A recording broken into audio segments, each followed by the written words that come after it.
Have you ever wondered what would happen if the hours you spend sleeping could actually transform your entire waking reality? What if those 7 to 8 hours weren't just rest, but the most powerful manifestation time in your entire day? Tonight, I want to introduce you to something that might forever change how you think about sleep. Has this ever happened to you? You spend your days affirming, visualizing, and working toward your dreams, yet the results seem frustratingly distant? The missing piece might not be in your waking hours at all. When we close our eyes at night, we enter what Florence Scovel Shinn described as a sacred chamber of creation, a realm where the conscious mind steps back and the subconscious opens fully to receive our deepest impressions. This isn't ordinary sleep we're talking about. It's a powerful creative state where the seeds of tomorrow are planted, where what you assume transforms into what you experience. But before we begin, please hit the like button and let me know where in the world you're watching from today. It's always fascinating seeing who's joining us from around the globe.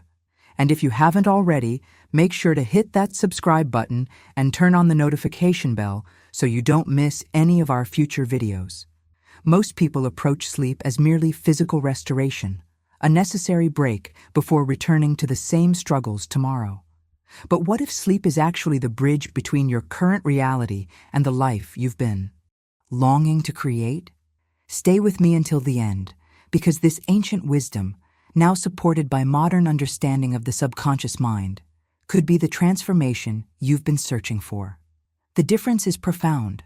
When you fall asleep reviewing your problems, worrying about tomorrow, or feeling the absence of what you desire, you're essentially programming another day of the same experiences.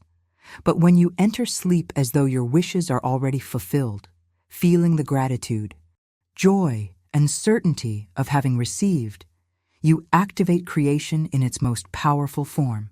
Tonight, you'll learn to stop going to bed as a beggar, pleading with the universe for change, and instead fall asleep as a creator who knows their desires are already manifested. What you're about to discover might surprise you, especially when you begin experiencing those subtle shifts in your external world. Unexpected opportunities, synchronicities that seem almost magical, and solutions appearing where there once were only problems. This isn't about forcing yourself to believe something that isn't true. It's about recognizing a deeper truth that transcends your current circumstances. It's about understanding that the world you see with your physical eyes is merely an echo of past assumptions, while the world you're creating through your imagination tonight is already real on a different level of consciousness. As we prepare to enter this sacred space together, I invite you to let the outside world fade away. The demands, the concerns, the endless to-do lists, all of it can wait. Right now, we're stepping into a chamber where time works differently, where, if these teachings on conscious sleep and manifestation resonate with you, subscribe to join our community of divine dreamers. Each video is designed to awaken another aspect of your creative power, where the veil between your conscious mind and the deeper realms of creation grows thin.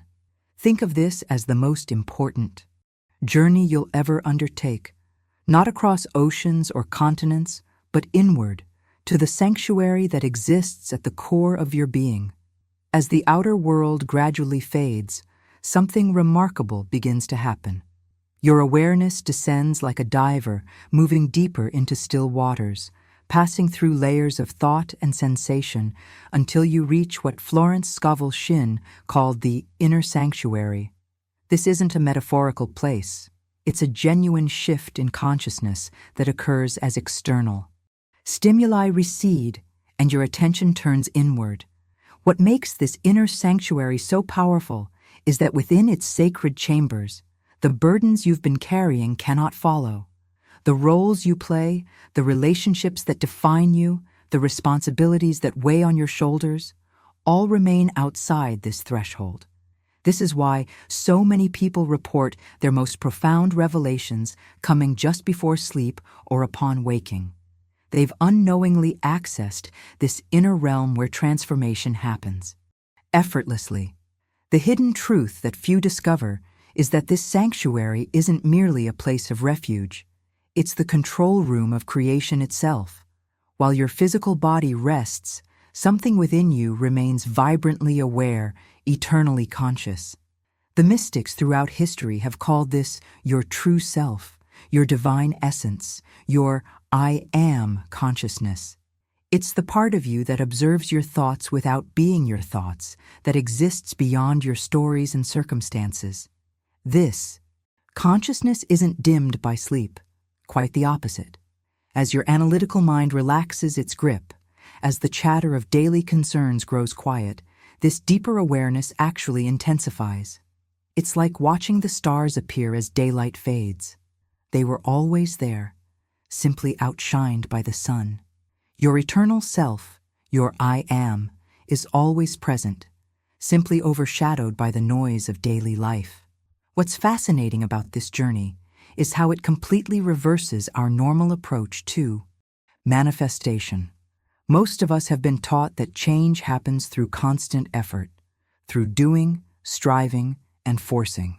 Yet the greatest minds and most profound spiritual teachings reveal a different pathway altogether. In this inner sanctuary, change occurs not through effort, but through identity, through being rather than doing. Here's the revelation that has transformed countless lives. In this state, your imagination isn't just creating pleasant daydreams, it's actively restructuring the invisible template from which your reality springs forth. Florence Scovel Shinn explained that in this sacred space, imagination becomes a temple, not merely a mental faculty. The images you hold, the feelings you embrace, the state you assume, these aren't wishes sent out to the universe.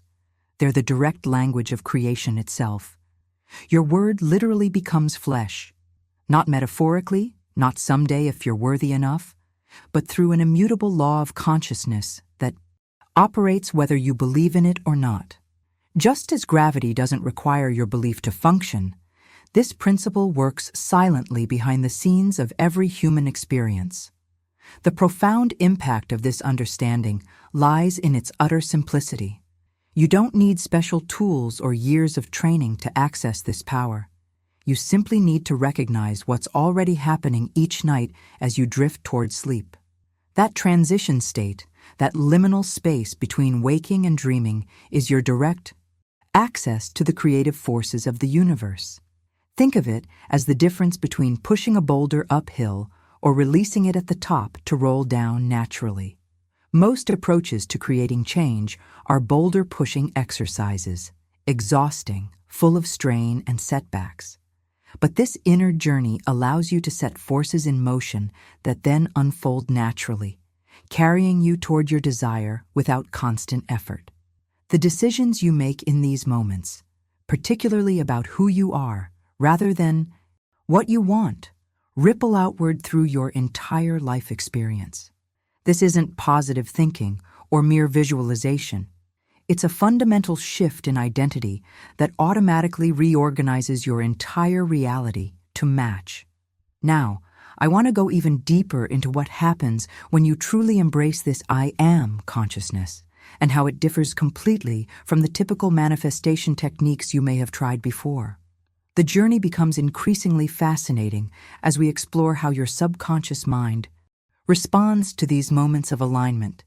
If you're feeling those moments of recognition as I'm speaking, write in the comments, "The sanctuary within me is real." Your subconscious mind, which makes up roughly 95% of your total consciousness, doesn't distinguish between what's happening in your physical reality and what's vividly imagined in this inner sanctuary. But here's where most people encounter an invisible barrier, one that silently sabotages their efforts at transformation without them ever realizing it. This barrier is your current identity, the self-concept you've been carrying, often for decades. It's the collection of beliefs, memories, and assumptions that tell you who you are and what's possible for you. And here's the revelation that changes everything. This identity, the one that has experienced lack, harbored doubts, and lived in fear, cannot cross the threshold into your desired experience. It's like trying to enter a royal banquet dressed in prison clothes. The abundance, love, or success you seek operates at a different frequency than the identity that's been struggling to attain it. This is why so many sincere efforts at manifestation hit an invisible ceiling. You're trying to create a new reality while firmly anchored to the identity that matches your old one. Florence Scovel Shinn understood this profound principle when she taught that true transformation requires a death before a rebirth can occur. The death isn't physical, it's the willing release of who you've believed yourself to be. This release isn't about self-rejection or harsh criticism of your past. Quite the opposite. It's about honoring the identity that got you this far with reverence and gratitude while recognizing that it cannot take you where you're now ready to go. The journey of consciousness isn't linear, it's cyclical, moving through seasons of growth, release, and renewal. Just as a snake must shed its skin to continue growing, you must periodically release identities that once served you but now constrain your expansion. This is the hidden wisdom behind every authentic spiritual tradition. The understanding that transformation isn't about adding more to who you are, but about letting go of who you're not. As you drift towards sleep tonight, imagine that the identity you've been carrying, with all its limitations and struggles, is being gently laid to rest, not with judgment or frustration, but with compassion and understanding. That self served a purpose. It protected you. It navigated challenges. It brought you to this very moment of awakening. But it cannot enter the kingdom of fulfillment you now seek. What happens in the space that remains after this release is nothing short of miraculous. Nature abhors a vacuum, and consciousness is no different. As the old self dissolves, what emerges isn't emptiness or loss. It's a revelation of what was always there beneath the accumulated layers of limiting beliefs and painful experiences. To continue this journey of transformation through the wisdom of Florence Scovel Shinn, simply click subscribe. Your decision to join us is itself an act of conscious creation. This revelation is your true nature, your authentic essence that exists prior to all the stories you've told about yourself. It's like clearing away clouds to reveal the sun that was shining all along. The light behind the veil of your effort begins to shine through naturally, effortlessly, as if it had been waiting for this moment of recognition. This isn't some abstract philosophical concept. It's a tangible shift in the fabric of your being. People who experience this release often describe a lightness, a sense of coming home, a recognition rather than an acquisition. Because you're not becoming something new, you're uncovering what was always there. Behind the scenes of this transformation is an alchemical process where the seed of your true identity, long dormant beneath the soil of conditioned thinking, finally breaks through into the light. This seed contains everything you've been seeking externally: the abundance, the clarity, the peace, the love. These qualities aren't achievements to be earned, but attributes of your essential nature waiting to be expressed. The profound mindset shift occurs when you realize that manifestation isn't about getting something you lack, but about expressing what you already are in your truest state. This is why genuine masters of manifestation focus not on techniques, but on presence, on being rather than doing or having. The impact of this single understanding, when fully embodied, creates ripples across every dimension of your life experience. Relationships transform not because others change, but because you're engaging from a different level of consciousness. Financial circumstances shift not through magical thinking, but because your decisions, inspirations, and actions naturally align with abundance rather than scarcity. Your journey now takes an exciting turn as we explore how to nurture this seed of transformation, how to water it with consistent attention, and protect it from the old thought patterns that might try to uproot it before it's fully established. The decisions you make in these early stages of transformation are crucial. If you're feeling this shift beginning within you as we speak, write in the comments, "I'm shedding my old skin." The nurturing of this seed requires something that might initially feel counterintuitive, a complete surrender of the self that has been striving so hard to improve its circumstances. This isn't the passive surrender of one who's given up, but the profound letting go of someone who recognizes a deeper truth. The catalyst for authentic transformation isn't more effort, it's a willing release. Think about this revelation, the version of you that has been trying so desperately to manifest change, the one who has affirmed, visualized, and worked toward better circumstances. That self is actually the very barrier to the breakthrough you seek. Not because your intentions weren't pure or your efforts weren't sincere, but because transformation doesn't happen through addition. It happens through subtraction. Florence Scovel Shinn expressed this wisdom when she taught that we must say goodbye to the one who tried, doubted, and waited. This isn't self-rejection. It's self-liberation. It's recognizing that the identity built around lack and struggle cannot be the foundation for abundance and ease. That self, with its familiar patterns and comfortable limitations, must return to the dust from which it came, allowing something entirely new to emerge from stillness and truth. This is where the journey takes an unexpected detour from conventional wisdom. Most personal development frameworks encourage you to build a better version of yourself, layer by layer, habit by habit. But the spiritual alchemy we're exploring works in reverse. It strips away what isn't authentically you, revealing the diamond that was always there beneath the accumulated layers of doubt, fear, and limitation. What emerges from this willing death is not something you create through effort, but something you discover through surrender. Behind the scenes of this metamorphosis is a profound identity shift that occurs at the deepest levels of consciousness. The old name you've been answering to, the struggling one, the lacking one, the unworthy one, falls away in the silence of true self-recognition. And in that sacred void, a new name rises, not shouted in desperation, but whispered with absolute certainty. This name isn't something arbitrary or invented. It's the most ancient sound in creation, the original vibration from which all things emerge. I am. This isn't merely a statement, it's a frequency, a resonance that aligns you with the creative power of the universe itself.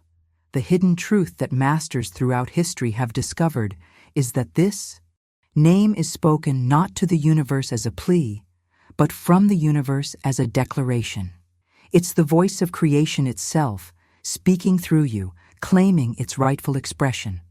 When you speak this name, you're not requesting change.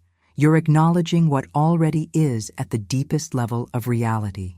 The revelation that transforms your entire approach to manifestation is this: I am is not a technique to get something. It's a recognition of what you already are. When you declare, I am wealth, or I am love, or I am health, you're not trying to convince yourself of something untrue. You're aligning with the frequency that already exists within the fullness of your being.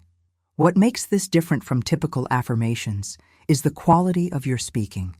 Most people repeat affirmations with the subtle undercurrent of striving, of trying to convince themselves of something they don't truly believe. But the I am is spoken not with striving, but with sovereign stillness, with the quiet confidence of one who remembers rather than one who hopes. This mindset shift completely transforms your relationship with desire. Instead of chasing what you want from a place of emptiness, you recognize that the qualities you seek, abundance, joy, peace, love, are not distant treasures to be hunted, but aspects of your true nature waiting to be expressed. The journey becomes one of remembrance rather than acquisition. The impact of speaking from this place of sovereign stillness cannot be overstated. When you declare your truth from this consciousness, you're not trying to manipulate external reality. You're speaking with the authority of one who knows that internal and external are simply different aspects of the same unified field. Your word becomes law, not through force, but through alignment with what already is. This brings us to a fascinating insight about the creative process itself. Most of us have been taught that creation works from the outside in, that we must change our circumstances to change how we feel. But the wisdom traditions reveal that true creation works from the inside out, from state of being to circumstance, from identity to experience. This understanding flips the entire manifestation paradigm on its head. Now, let's explore how this new identity, this I am consciousness, begins to restructure not just your thoughts, but the very substance of your life experience. As you embrace this sovereign vibration, something remarkable begins to occur in the field of possibilities surrounding you. If you recognize this sovereign power awakening within you, write in the comments, "I speak from I am." The field of possibilities begins to reorganize itself around this new declaration, because you're no longer planting a temporary wish or fleeting desire. You're planting an entirely new identity. This distinction represents a watershed moment in your manifestation journey. Most approaches focus on getting something external to fill an internal void. But the wisdom we're exploring works in reverse. It fills the internal space first, allowing the external to naturally reflect this fullness. When you declare, "I am wealth," or "I am health," or "I am love," you're not performing a technique, you're claiming your birthright. And the remarkable difference lies in where this declaration originates within you. Most affirmations come from the intellectual mind, the brain that analyzes, plans, and so often doubts. But true identity statements rise from a much deeper place, from what ancient traditions called the belly, or the core of your being. This is why genuine transformation feels so different from typical manifestation work. It doesn't feel like you're trying to convince yourself of something untrue. Instead, it feels like remembering something you've always known but temporarily forgotten. It resonates as a certainty rather than a chant, as recognition rather than persuasion. The blueprint for this shift actually exists in nature all around us, in every seed that contains the complete coding for what it will become. The revelation that changes everything about manifestation is understanding that the moment you plant this seed of new identity in the fertile soil of your consciousness, a profound gestation process begins. Florence Scovel Shinn described this as the womb of silence, a sacred space where creation occurs according to immutable spiritual laws, not unlike the physical laws that govern pregnancy and birth. Just as a physical womb doesn't display its fruit immediately, this inner womb of consciousness doesn't instantly manifest your desires in tangible form. And this is precisely where most people abandon their practice, in that crucial gap between planting and harvesting. When we don't see immediate evidence of change, the skeptical mind quickly dismisses the entire process as ineffective. But the masters of manifestation understand the journey behind the scenes. They know that powerful forces are at work even when nothing appears to be happening on the surface. The womb doesn't just passively hold the seed, it actively guards, nourishes, and conceives. This is why the pregnant pause between your declaration and its visible manifestation isn't empty waiting. It's filled with invisible activity as consciousness reorganizes itself around your new identity. During this sacred gestation period, the universe is literally rearranging circumstances, inspirations, opportunities, and connections to align with who you've declared yourself to be. The mindset breakthrough comes when you realize that doubt during this period is like opening the oven door too soon while baking bread. It interrupts the very process that would otherwise unfold perfectly. Trust in this context isn't blind faith. It's understanding the mechanics of how creation actually works. Just as you wouldn't dig up a seed every day to check if it's growing, the wise creator doesn't constantly question whether their desire is manifesting. This shifts your entire relationship with time and patience. What feels like delay is actually divine timing, the perfect orchestration of countless variables to bring your desire into form in the most harmonious way possible. The universe isn't withholding your good. It's preparing the ideal circumstances for its arrival, circumstances you often couldn't have imagined or engineered yourself. The impact of this understanding on your daily experience is profound. Instead of living in a constant state of reaching and grasping, you can rest in the certainty that what you've claimed in consciousness is already in motion. This doesn't mean you become passive, quite the opposite. You become actively receptive, alert to inspiration, aware of synchronicities, ready to take aligned action when guided. Your decisions during this gestation period become increasingly intuitive rather than strategic.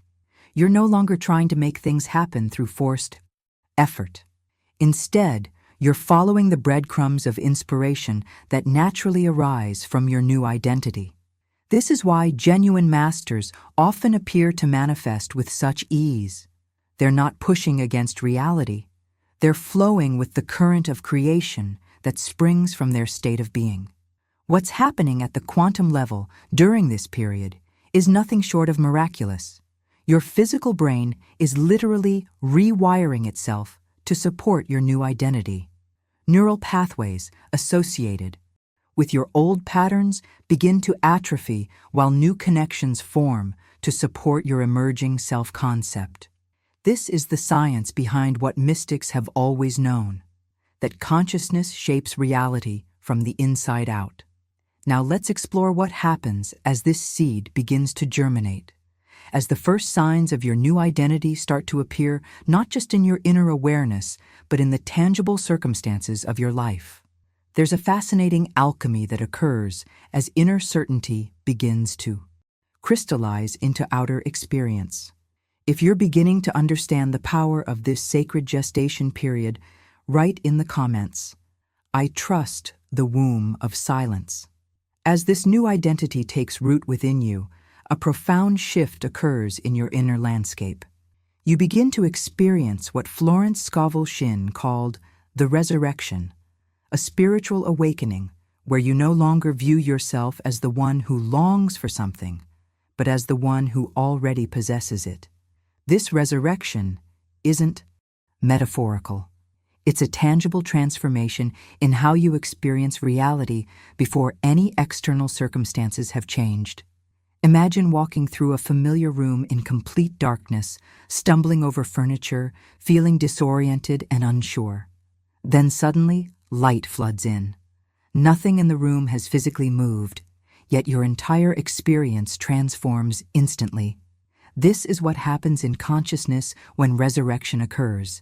The furniture of your life may remain temporarily unchanged, but your perception and relationship to it shifts dramatically. The revelation that transforms lives is this: your experience of reality isn't determined by what you have, but by who you are in relationship to it. The moment you step into the identity of the one who already possesses what you desire, you experience an inner liberation that's nothing short of miraculous.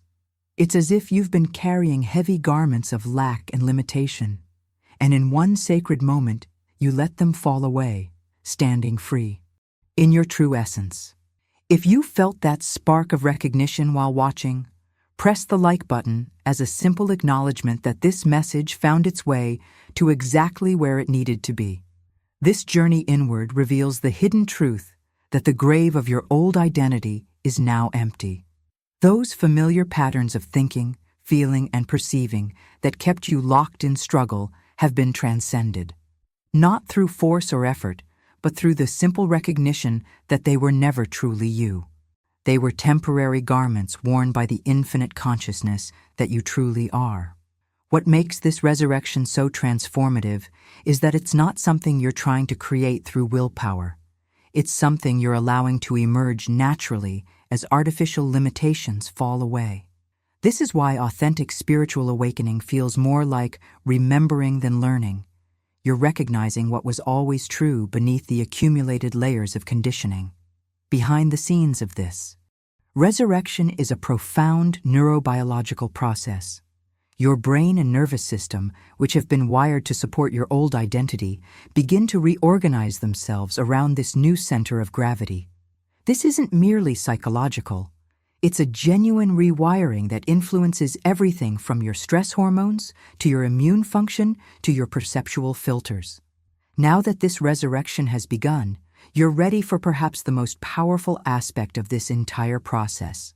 Speaking your truth into action has recognized the creative power of the word, not as metaphor, but as literal creative force. When you speak from this resurrected consciousness, you're not merely describing reality, you're participating in its creation. This is where many seekers miss a crucial distinction. Speaking truth isn't about repeating phrases that contradict your current experience.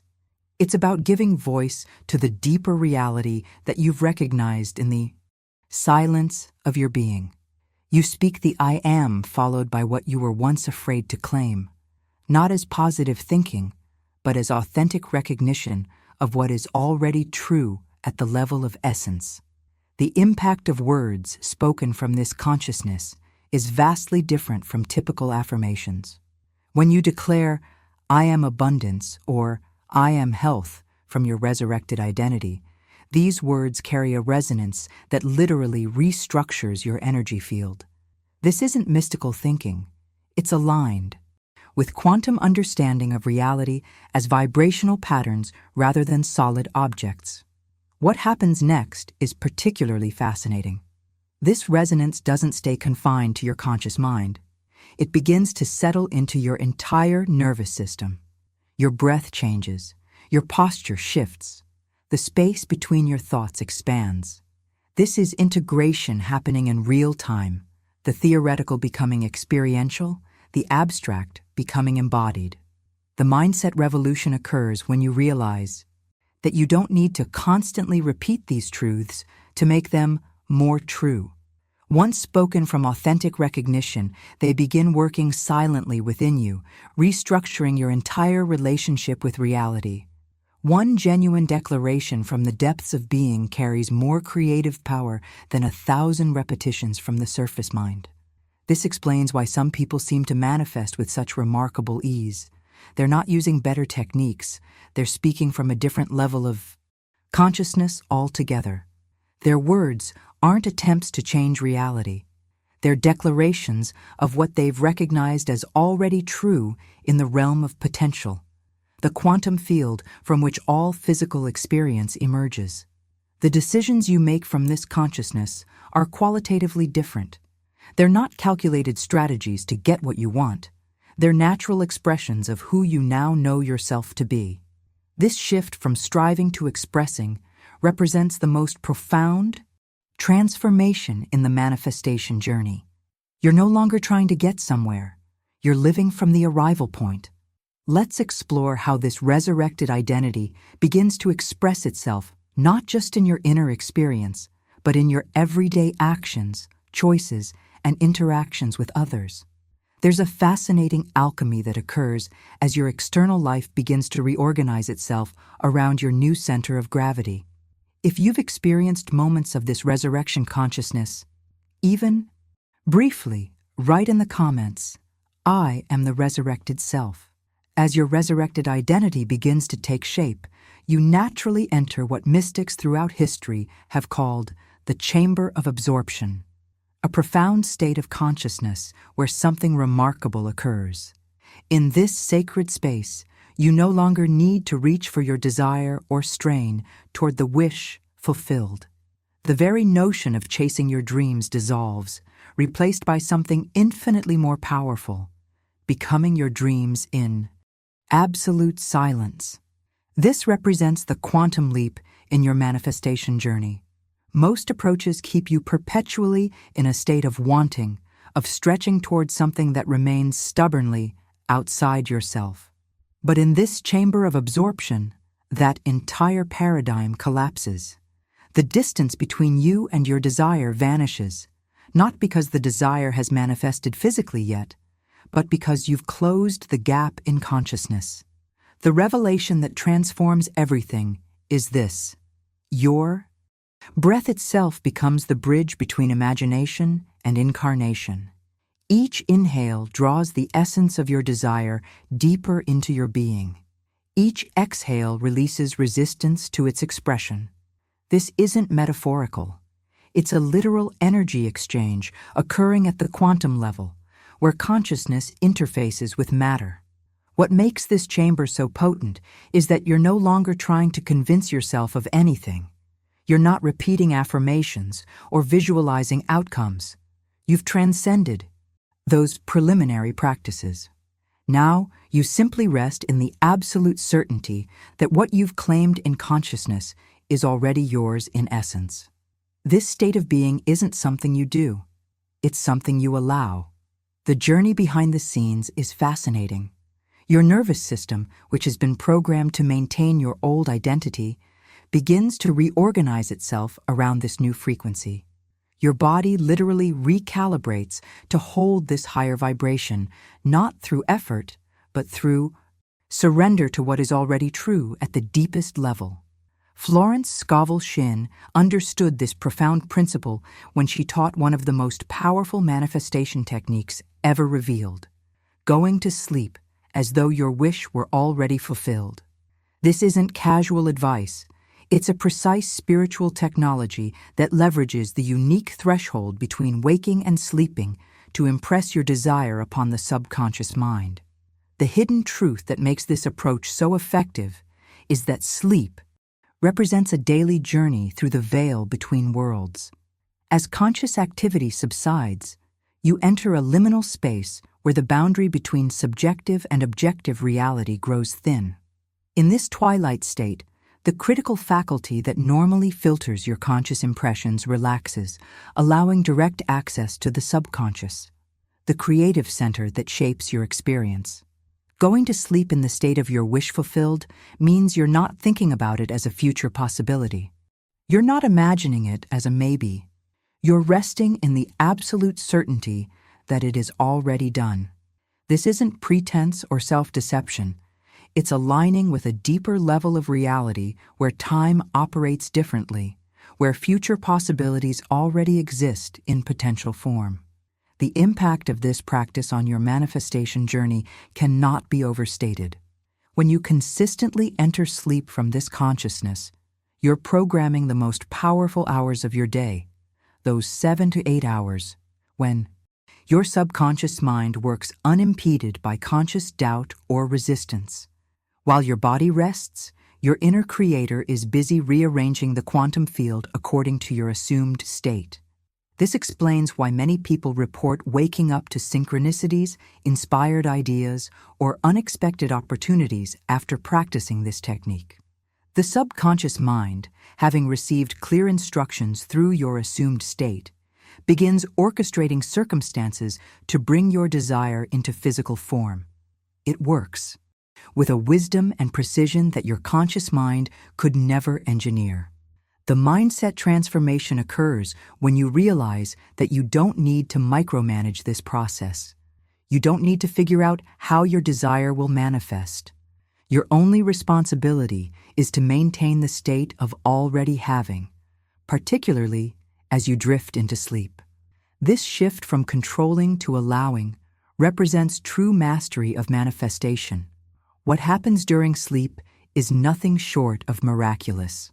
Your brain cycles through different frequencies, from beta to alpha to theta to delta. Each of these states corresponds to different levels of consciousness, with theta and delta providing direct access to the subconscious and superconscious realms. By entering sleep in the state of your wish fulfilled, you're literally encoding your desire into these powerful brain states.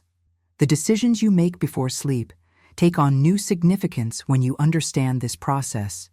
The content you consume, the conversations you engage in, the thoughts you entertain, all influence the state you carry into sleep. Masters of manifestation treat the hour before sleep as sacred, carefully curating their environment and consciousness to maintain alignment with their desired state. This isn't about forcing positive thinking when you feel otherwise. It's about genuine inner alchemy, transforming your energy through conscious choice rather than habitual reaction. When challenges arise, you don't deny them, but you refuse to. Let them define your state as you enter sleep. Instead, you return to the truth of who you are and what is already yours in consciousness. Now let's explore how this chamber of absorption extends beyond sleep to infuse your waking hours with the same creative power. There's a fascinating continuity that develops between your sleep state and your daily experience once you begin practicing this ancient wisdom. If you're ready to transform your sleep into a powerful manifestation practice, write in the comments, "I sleep in the wish fulfilled." As this chamber of absorption begins to permeate your waking hours, a profound shift occurs in how you approach visualization itself. Most manifestation practices teach visualization as a technique where you picture your desire like watching a movie, something separate from you, projected onto a mental screen. But the masters of this art understand that true visualization isn't about seeing pictures at all. It's about melting into a feeling that already belongs to you. This revelation transforms your entire approach. You're no longer creating artificial scenes or forcing yourself to believe in something that feels distant. You're remembering a feeling that's already encoded in your consciousness, already part of your energetic makeup. The distinction might seem subtle, but the impact is revolutionary.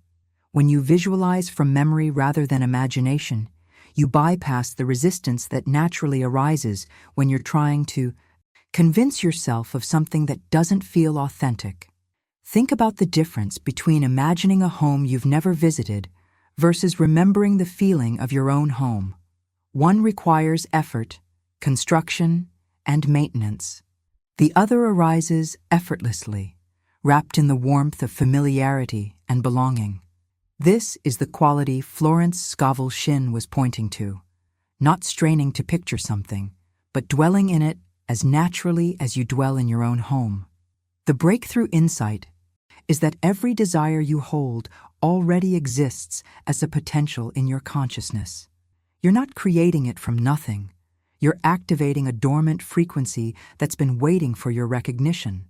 When you understand this, visualization becomes less about constructing elaborate scenes and more about tuning into feelings that are already present within you. Behind the scenes of this process, something miraculous is happening in your nervous system.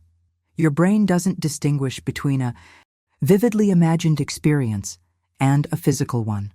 When you dwell in the feeling of your desire as already fulfilled, your brain produces the same neurochemical responses as if it were physically experiencing that reality.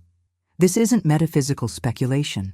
It's established neuroscience that explains why mental rehearsal produces physical results. What makes this approach so much more powerful than conventional visualization is that you're not just creating mental pictures, you're creating a complete sensory and emotional environment that your subconscious mind accepts as real. You're engaging your entire being, body, emotion, and spirit in the experience of your desire as already fulfilled. In that profound rest, something extraordinary begins to unfold. Your subconscious mind, that great mirror of creation, receives these impressions not as hopes or wishes, but as instructions. And it receives these instructions not through words or images alone, but through vibration and feeling. This is the hidden language of manifestation that most people miss entirely. Your like on this video creates a ripple in the field of consciousness, helping these teachings reach others who are ready to discover the sacred power of assumption. It's a small gesture with profound impact. The transformative journey occurs as your subconscious, having received these impressions, begins its silent work of reorganizing your entire experience to match who you've become. It doesn't question whether your desire is possible or deserved. It simply accepts the vibration you're holding and begins bringing your external world into alignment with it. This isn't magical thinking. It's the expression of consciousness as the fundamental creative force in the universe. What's fascinating about this process is that your subconscious doesn't work in linear logical steps. It operates holographically, orchestrating synchronicities and connections that your conscious mind could never engineer. It doesn't just change one aspect of your reality. It reorganizes the entire field of your experience to reflect your assumed state. The mindset revolution occurs when you realize you don't need to micromanage this process. You don't need to figure out how your desire will manifest or constantly check for evidence that it's working. Your only responsibility is to maintain the feeling of already having, particularly in those sacred moments before sleep when the subconscious is most receptive. The impact of this understanding completely transforms your relationship with the manifestation process. Instead of treating it as a project to be completed or a goal to be achieved, you recognize it as a natural expression of your consciousness. Just as you don't need to manage the beating of your heart or the circulation of your blood, you don't need to manage the manifestation of your desires. You simply need to hold the right state, and the universe handles the details. This explains why some people seem to manifest with such remarkable ease. They're not using better techniques. They're operating from a different level of consciousness altogether. Their desires flow into physical form, not because they're working harder at visualization, but because they've mastered the art of being the vibration of what they desire. The decisions you make from this state have a different quality. They're not calculated strategies to get what you want. They're natural expressions of who you know yourself to be. This shift from striving to expressing represents the most profound transformation in the manifestation journey. When you understand that your subconscious mind is constantly mirroring your inner state, you begin to treat every moment, especially the moments before sleep, as sacred opportunities to impress upon it the truth you wish to experience. You become more selective about the thoughts you entertain, the emotions you indulge, and the conversations you engage in, not from fear, but from the wisdom of knowing how powerfully they shape your reality. Now let's explore how this mirror of the subconscious begins to reflect back to you not just in dreams or intuitive flashes, but in the concrete circumstances of your daily life. There's a fascinating alchemy that occurs as your inner knowing begins to crystallize into outer experience. If you recognize that your subconscious has been faithfully mirroring your inner state all along, write in the comments, "I am the creator of my mirror." As this process deepens, a profound paradigm shift occurs that completely transforms your relationship with manifestation itself. What Florence Scovel Shinn understood, perhaps more clearly than anyone, is that there's a fundamental difference between trying to manifest something and simply embodying it. This distinction represents the watershed moment in your journey from seeker to creator. When you try to manifest, you're operating from the paradigm of separation. You, here, your desire there, with a gap of time and circumstance between you. But embodiment collapses that entire framework. You don't try to manifest abundance or health or love as something outside yourself. You embody these qualities as expressions of who you already are at the deepest level. The revelation that changes everything is recognizing that you don't need to wish for what you already possess in consciousness. Wishing maintains the vibration of absence. It actually reinforces the gap between you and your desire. But becoming eliminates that gap entirely. When you become the state of your fulfilled desire, you're not projecting energy toward some distant goal. You're radiating the essence of your desire from within your being. This shift from projection to radiation represents the most profound transformation in your manifestation journey. It's the difference between reaching for something and allowing it to flow through you. The first requires effort. The second happens naturally as you align with your true nature. This is why masters of manifestation appear to create reality with such remarkable ease. They're not trying harder. They're operating from a different level of consciousness altogether. The journey behind the scenes of this process is fascinating. When you truly embody the state of your fulfilled desire, your entire nervous system reconfigures itself. Your brain chemistry shifts. Your heart coherence increases. Your energy field expands. You literally become a different frequency in the quantum field, and the universe, which is fundamentally vibrational in nature, must respond to this shift. This isn't metaphysical speculation. It's aligned with our emerging understanding of consciousness as the fundamental creative force in reality. The mindset breakthrough comes when you realize that waiting is just another form of separation. When you wait for your desire to manifest, you're maintaining the vibration of not yet. And not yet is precisely what the universe will reflect back to you. But when you absorb the reality of your desire as already yours, you enter a different relationship with time itself. You're no longer stretched between now and some imagined future. You're complete in this moment, whole in your being, full in your consciousness. To crystallize this embodiment, Florence Scovel Shinn taught the powerful practice of creating an imaginal scene. But here again, most people misunderstand the true nature of this technique. They approach it as a visualization exercise, something they project onto a mental screen like watching a movie of what they want. This approach keeps the desire at arm's length, maintaining that subtle separation that slows manifestation. The transformative insight is that an effective imaginal scene isn't something you construct artificially. It's a memory you borrow from your future.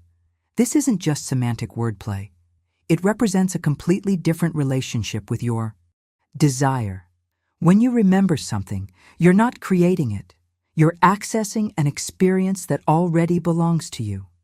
The feeling is completely different from trying to imagine something unfamiliar.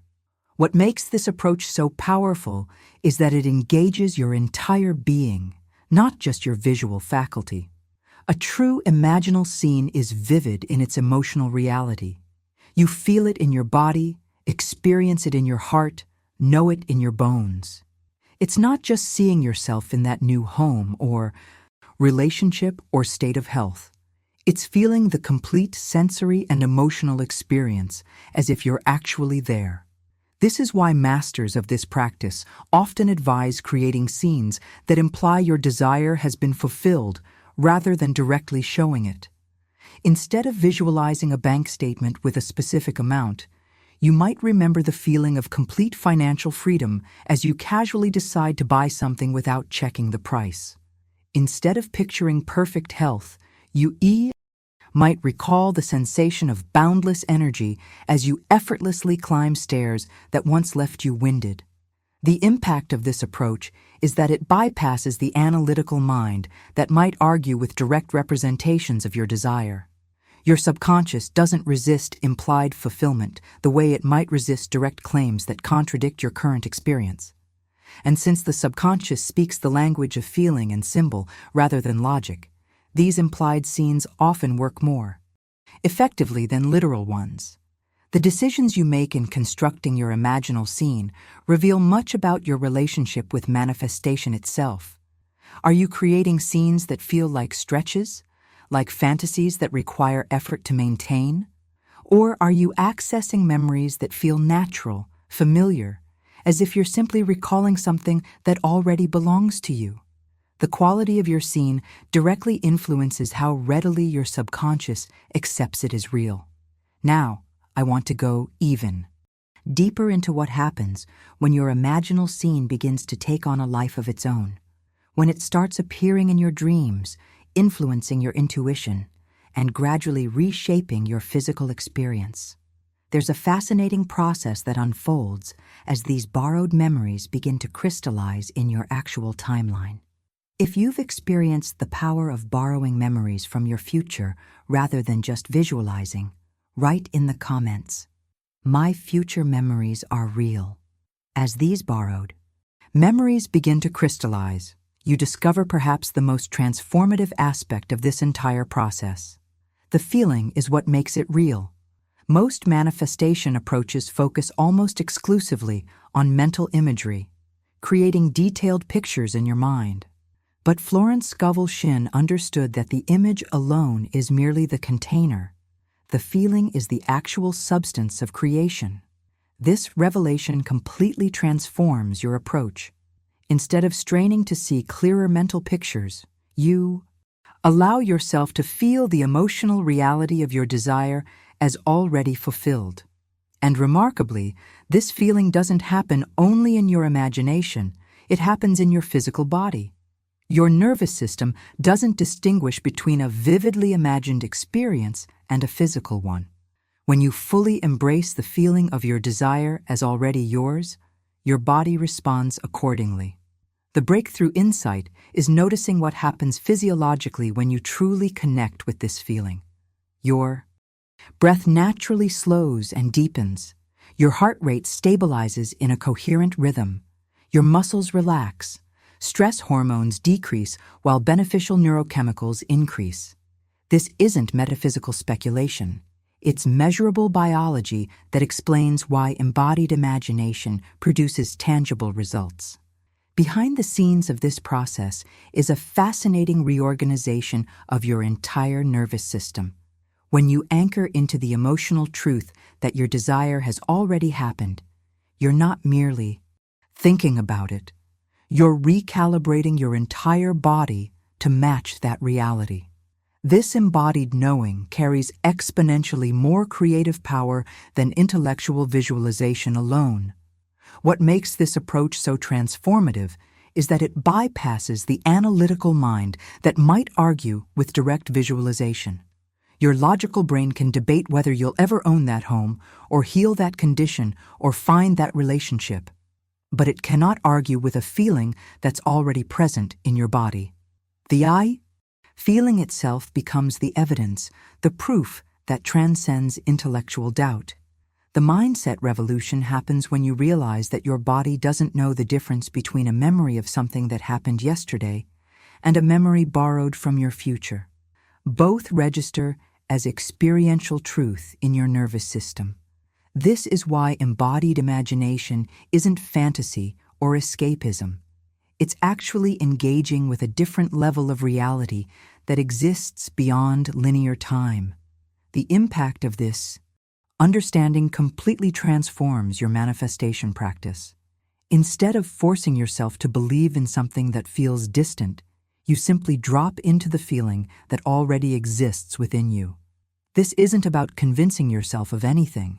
It's about recognizing what's already true at the level of essence, at the quantum level of potential. This explains why some people manifest with such remarkable ease. They're not using better visualization techniques. They're allowing themselves to feel the complete reality of their desire in their bodies. They've mastered the art of anchoring into the emotional truth. This already happened, not as affirmation, but as recognition. The decisions you make from this embodied state have a different quality. They're not calculated strategies to get what you want. They're natural expressions of who you know yourself to be. When you feel the reality of financial abundance in your body, you naturally make different choices about money without forcing yourself to follow rules. When you feel the reality of vibrant health in your cells, you naturally move toward choices that support that reality. Now, as this embodied knowing deepens, something fascinating happens. The imaginal scene you've created begins to take on a life of its own through what Florence Scovel Shinn called sacred repetition. But this repetition is fundamentally different from the mechanical recitation of affirmations or forced visualization. It has an organic quality, flowing naturally like a lullaby that soothes you into a new state of being. The revelation that transforms your practice is understanding that you're not repeating the scene to make it more real. You're allowing it to repeat because repetition is how the subconscious mind learns. Just as a child learns language through hearing the same words and phrases countless times, your inner world learns a new reality through gentle, consistent exposure to the same vibration. What distinguishes sacred repetition from desperate looping is the quality of your attention. When you loop a scene from anxiety, constantly checking whether it's working, you're actually reinforcing the vibration of doubt and separation. But when you allow the scene to repeat like a beloved melody, without strain or attachment, you're teaching your inner world what it means to feel at home in this new vibration. The journey behind the scenes is remarkable. Each time you return to your scene with this quality of gentle attention, neural pathways associated with your new identity strengthen while those connected to your old patterns begin to fade. Your brain is literally rewiring itself to support your new reality, not through force, but through the natural process of neuroplasticity guided by consistent focus. This explains why consistency in your practice is so much more important than intensity. A few minutes of deeply felt embodiment each day, especially before sleep, creates more lasting transformation than occasional hours of straining to visualize. The subconscious mind responds to regularity, to patterns that indicate this new reality is stable and trustworthy. What's particularly beautiful about this process is how it begins to permeate your dream state. As you consistently repeat your scene with feeling before sleep, your subconscious incorporates these vibrations into your dreams. You may begin noticing symbolic representations of your desire appearing spontaneously in your night visions. This isn't coincidence. It's evidence that your inner world is actively processing and integrating your new reality. Now, I want to explore what happens as this sacred lullaby begins to extend beyond your formal practice sessions into your daily awareness. There's a fascinating evolution that occurs as your borrowed memory starts coloring your perception of everyday events, creating a bridge between your imaginal scene and your physical experience.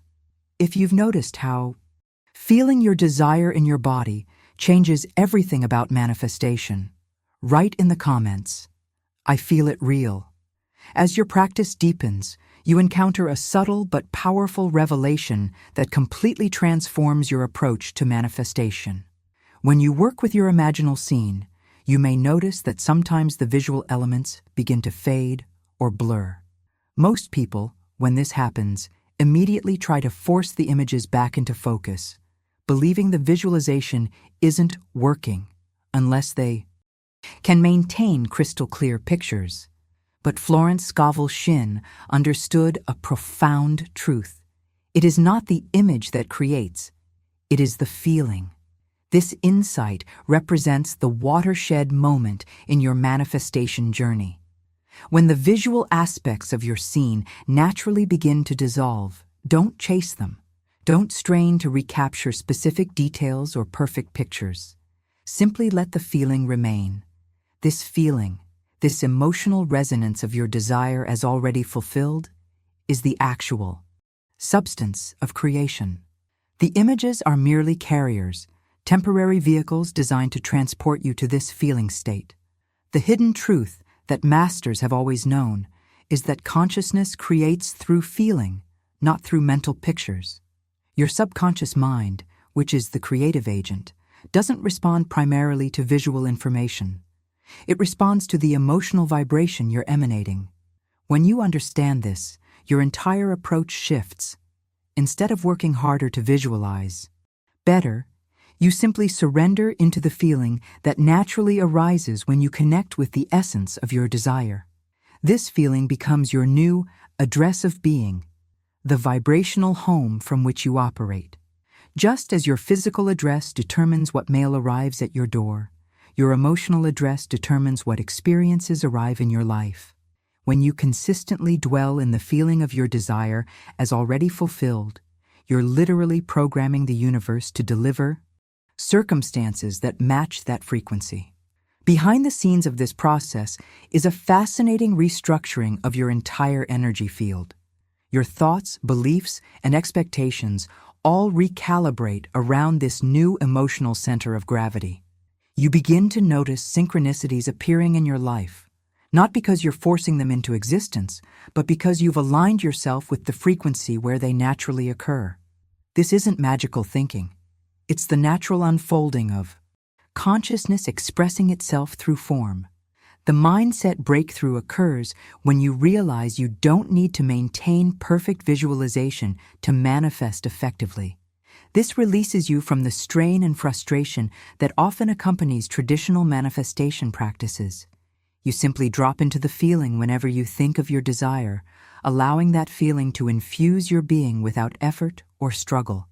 The journey of transformation deepens even further when you begin to notice how this feeling state influences your inner dialogue, what Florence Scovel Shinn called inner speech. Most people's internal conversations reveal a consciousness of hoping, wanting, or waiting.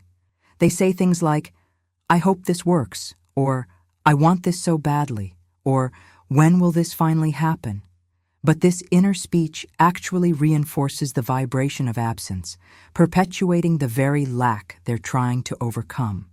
The revelation that changes everything is learning to let your inner speech come from a completely different place, not from the one who hopes, but from the one who remembers.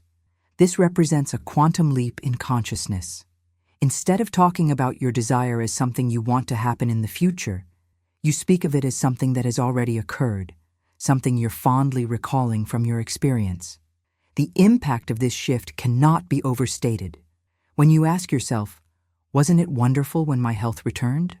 Or, "Wasn't it amazing how easily that money came to me?" You're engaging a completely different level of consciousness than when you say, "I hope I get better," or "I need that money to come." The first creates from completion. The second creates from lack. What makes this approach so powerful is that it engages your entire being in a state of gratitude and wonder, emotions that naturally align with fulfillment rather than wanting. You're not trying to convince yourself of anything.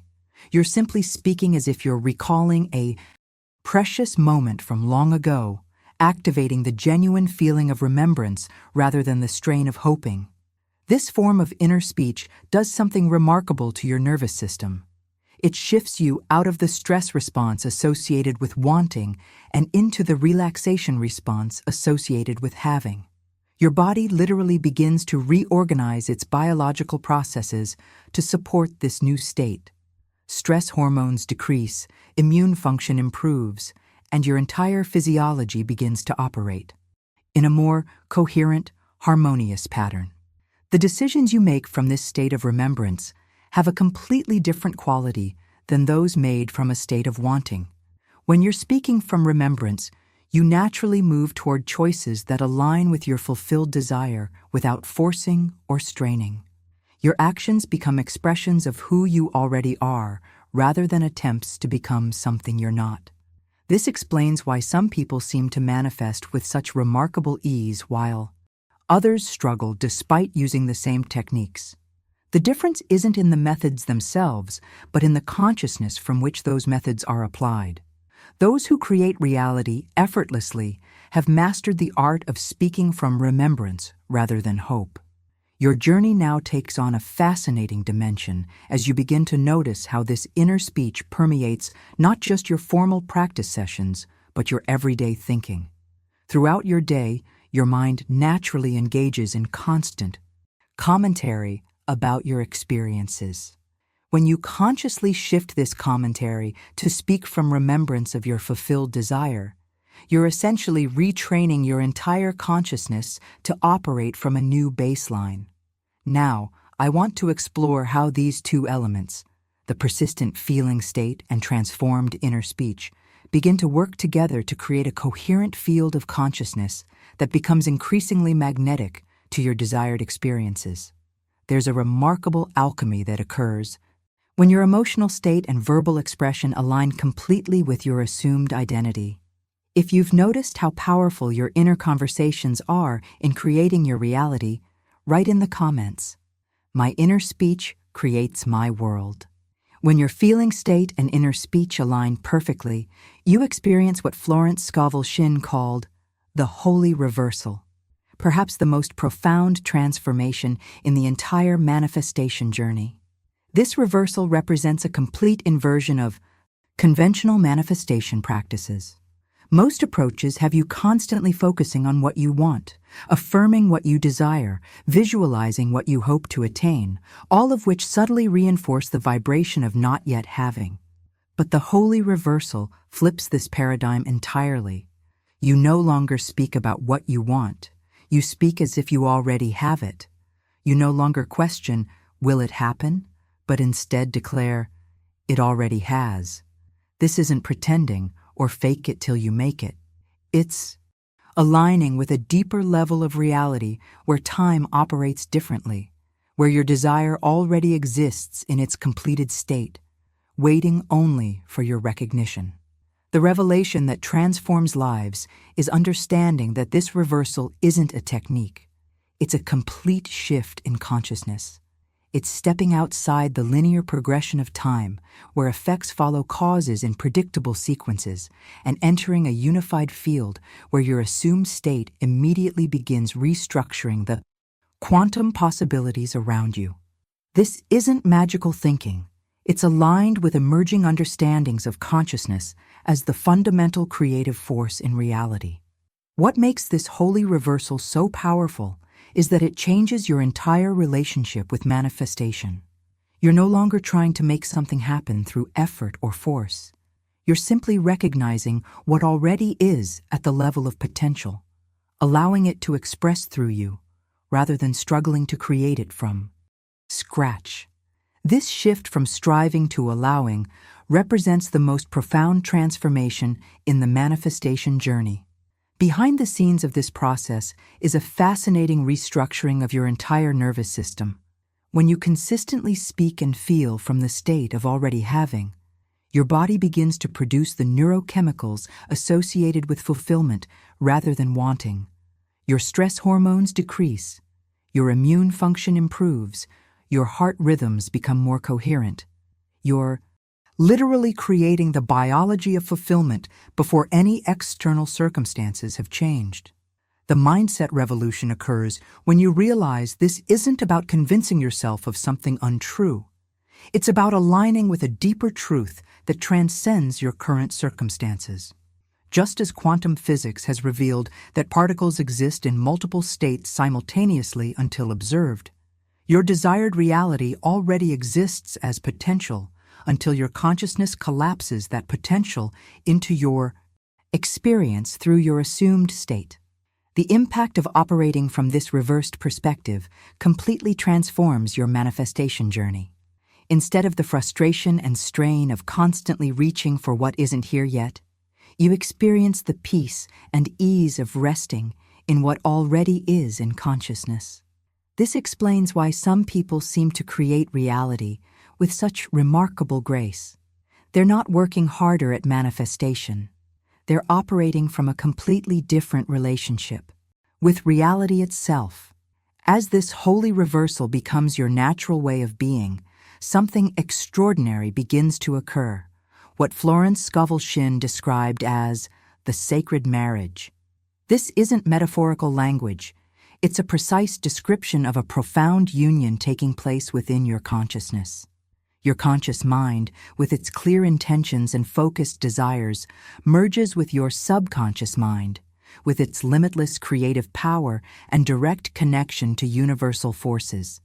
The hidden truth behind all effective manifestation is that these two aspects of mind must work in perfect harmony for creation to occur effortlessly. Most approaches fail precisely because they create conflict between the conscious and subconscious rather than cooperation. Your conscious mind may affirm abundance while your subconscious holds deep programming of lack.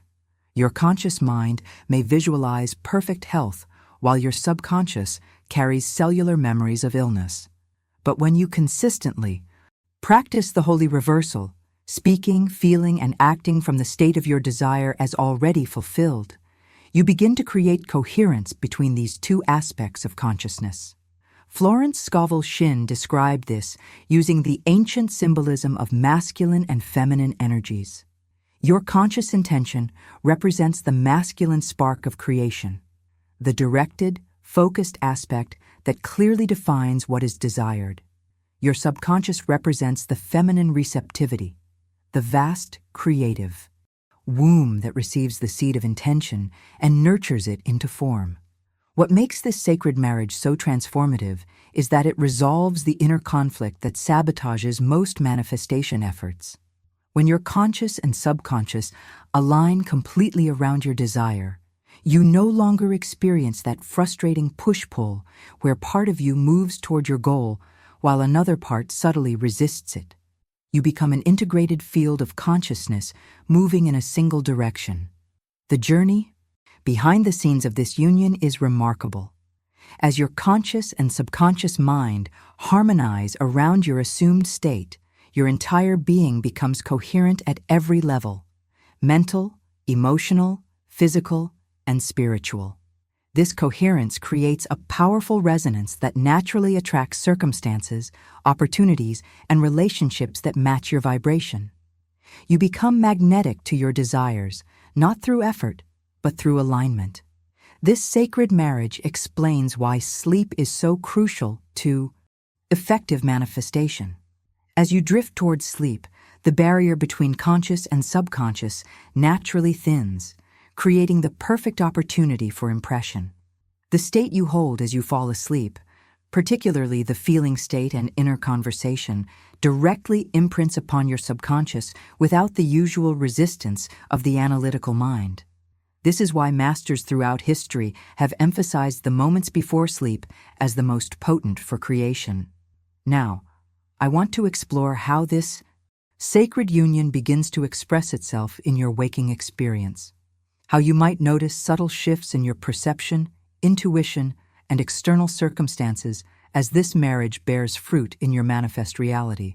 There's a fascinating alchemy that occurs as your inner harmony begins to reshape your outer world. If you've experienced moments when your conscious intention and subconscious belief were perfectly aligned, write in the comments, "I've felt the sacred marriage." As the sacred marriage between your conscious and subconscious mind deepens, you encounter perhaps the most revolutionary revelation in this entire journey, a complete transformation in your understanding of prayer and creation itself.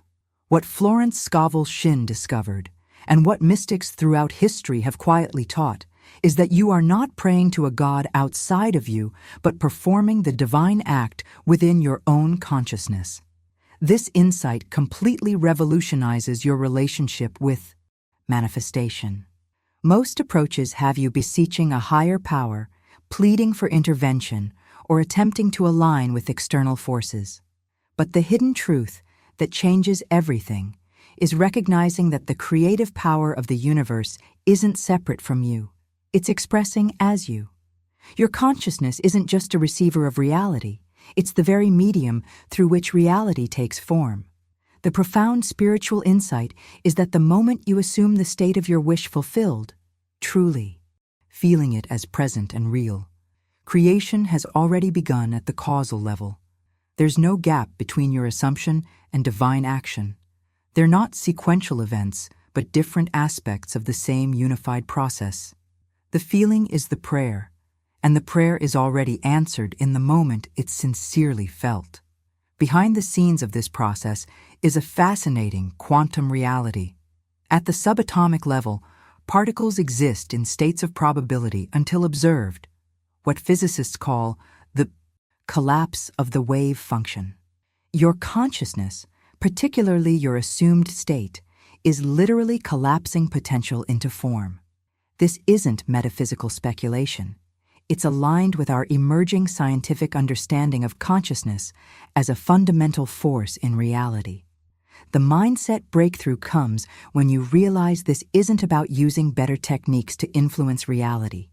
It's about recognizing your inseparable unity with the creative process itself. You're not a supplicant hoping for favorable response. You're the artist and the canvas, the speaker and the word, the dreamer and the dream. This recognition transforms manifestation from something you do to something you are. What makes this understanding so liberating is that it releases you from the strain of trying to make things happen. Creation isn't something you initiate through effort, it's something you allow through alignment with what already is in consciousness. This shift from striving to allowing represents the most profound transformation in the spiritual journey. The impact of this realization on your manifestation practice is revolutionary. You no longer approach prayer as a transaction. You speaking, hoping some external power is listening and will eventually respond. Instead, prayer becomes communion, the recognition of your oneness with the creative principle itself.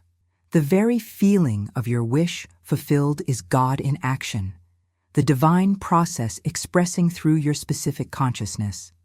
This explains why masters throughout history have emphasized being overdoing. They understood that the state you embody is infinitely more powerful than any techniques you employ. Your assumed state is literally God expressing in the specific pattern of your desire. This isn't spiritual hyperbole, it's the mechanics of how consciousness creates reality. As this divine act within you completes itself, as you fully assume the state of your wish fulfilled without contradiction or doubt, a natural and necessary phase begins, the sealing of the work. This sealing isn't something you force or strain to create. It happens naturally as your attention gently withdraws from the outer world of current circumstances and rests completely in the inner reality you've established. The revelation that transforms your practice is understanding that once you've truly felt the reality of your desire, constantly checking for evidence or wondering when it will manifest actually interrupts the natural process of creation. It's like planting a seed and then repeatedly digging it up to check if it's growing.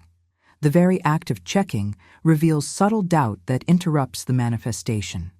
Instead, Florence Scovel Shinn taught the profound art of sealing your creative work through complete withdrawal of attention from the outer world of appearances. This doesn't mean becoming passive or disengaged from life.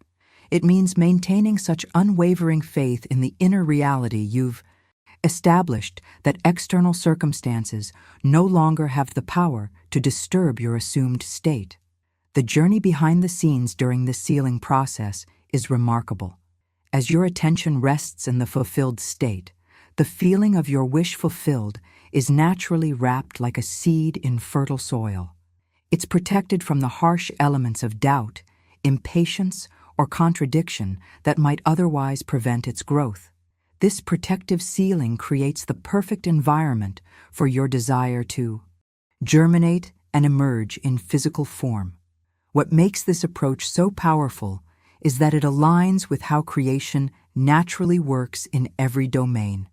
A composer doesn't keep second-guessing a completed symphony. An artist doesn't continuously revise a finished painting. There comes a point where the creative act is complete, and what follows is not more effort, but a sacred trust in the process itself.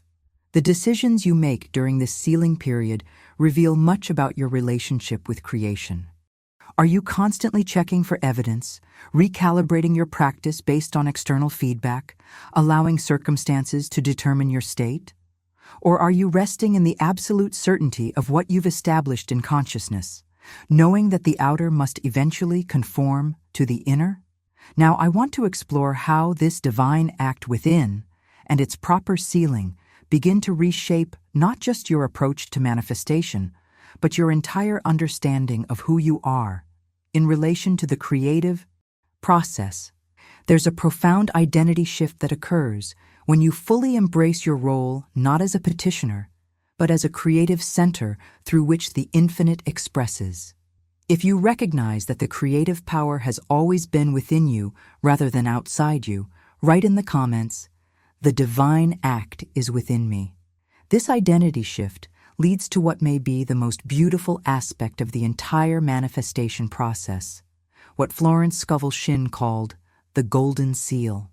Once you fully assume the feeling of your desire as present and real, once you've spoken from the state of its fulfillment rather than its absence, a sacred protection naturally occurs. Imagine the entire imaginal act, the scene, the feeling, the identity you've claimed, being gently wrapped in golden silk, like a precious treasure being prepared for safekeeping. This golden seal isn't something you force or strain to create. It happens naturally as your consciousness recognizes the completeness of what you've done. The work isn't continuing. It's finished. And what follows isn't more effort, but a profound surrender, a deep trust in the process you've initiated. This golden-wrapped seed of your desire is then lowered into the depths of your being, into the fertile soil of your subconscious mind, where all creation begins. The revelation that transforms your manifestation journey is understanding that once this sealing occurs, the process works best when you allow it to unfold without interference. No one may touch it now, not even you. This isn't about becoming passive or disengaged. It's about having such profound trust in the creative process that you no longer feel compelled to check on it, test it, or verify its progress. Behind the scenes of this golden sealing is a fascinating psychological and energetic reality. Most manifestation efforts fail precisely because of constant interference with the natural process. Imagine planting a seed and then digging it up every day to see if it's growing. The very act of checking reveals subtle doubt, and doubt is the counterforce to creation. When you trust so completely that you no longer need to check, you create the perfect environment for manifestation to unfold according to its own divine timing and intelligence. The mindset breakthrough comes when you realize this isn't about letting go because you've given up. It's letting go because you're so certain of the outcome that continued effort would actually interfere with the natural unfolding. This is the paradox at the heart of masterful manifestation. The less you try to make it happen, the more effortlessly it occurs. What makes this golden seal so powerful is that it protects your creative act from the most common saboteurs of manifestation: doubt, fear, impatience, and the contradictory thoughts and feelings that often arise in the gap between seeding and harvest. Like a protective cocoon around a transforming butterfly, this golden seal maintains the perfect environment for your desire to gestate and emerge in its own perfect timing. The impact of this understanding completely transforms your relationship with the manifestation process. Instead of the anxiety and strain of constantly monitoring for evidence, you experience the peace and freedom of knowing it's already done in consciousness. This explains why masters throughout history have emphasized the art of letting go, not as resignation, but as the final sacred act of creation. As this golden seal takes effect within the depths of your being, a profound shift occurs in your internal dialogue. Instead of the tentative, questioning thoughts that often accompany manifestation efforts, you begin to experience what Florence Scovel Shinn called certainty as command. From the quiet center of your being, you simply know, without fanfare or dramatic declaration, that what you've assumed must manifest because it has been assumed. The transformation in consciousness is subtle but profound. You're no longer hoping, wishing, or even affirming. You're simply resting in the absolute knowing that the bridge between your inner assumption and its outer expression is being built, not through your continued effort, but through the perfect operation of universal law. This certainty isn't expressed with the desperation of someone trying to convince themselves of something they don't truly believe. It's spoken with the quiet command of one who recognizes the fullness of a thing already done. When you repeat to yourself, "This must be born because it has been assumed," you're not creating an affirmation to make something happen. You're acknowledging what is already true at the causal level of reality. The journey behind the scenes during this phase reveals the profound architecture of creation itself. In the quantum field, possibilities collapse into probabilities which then materialize as actualities. And the catalyst for this entire cascade is your assumed I state. When you rest in certainty without wavering, you're literally organizing the quantum field around the pattern of your desire with a power that no amount of physical effort could ever achieve. What makes this certainty so transformative is that it creates a completely different relationship with time. Most manifestation approaches have you constantly projecting into the future, wondering when your desire will appear. But true certainty collapses that time gap entirely. You're no longer waiting for something to happen. You're resting in what already is in consciousness, knowing that its physical expression is simply the final phase of an already completed process. The decisions you make from this state of certainty have a completely different quality than those made from hope or desire. When you know something is already yours in consciousness, you naturally move toward choices that align with that reality without forcing or straining. Your actions become expressions of who you already are rather than attempts to become something you're not. Now, I want to go even deeper into what happens as this golden sealed certainty begins to influence not just your internal state, but the fabric of physical reality around you. There's a fascinating interplay between your unwavering inner knowing and the seemingly independent circumstances of your external world. If you've experienced moments of this quiet certainty that transcends both doubt and effort, write in the comments, "I know with golden certainty." As your golden sealed certainty takes root within you, a fascinating phase of the manifestation process begins. What Florence Scovel Shinn described as the invisible path. This is perhaps the most misunderstood aspect of manifestation and the place where many sincere seekers abandon their practice. What you've planted in consciousness tonight is already in motion, already unfolding according to perfect divine timing. But, and this is crucial, the movement won't announce itself with fanfare or dramatic evidence. The revelation that transforms your entire relationship with manifestation is understanding that creation moves through the world like a quiet current beneath still water. It tiptoes through time, orchestrating circumstances, inspiring ideas, arranging coincidences, and aligning opportunities long before any tangible evidence appears in your physical experience. This invisible path isn't empty waiting. It's filled with profound activity that occurs beyond the perception of your physical senses. Behind the scenes of this process is a remarkable restructuring of the quantum field. The pattern you've established in consciousness begins reconfiguring probabilities, shifting the likelihood of certain events and diminishing others. People who might assist in your manifestation are subtly drawn into your orbit.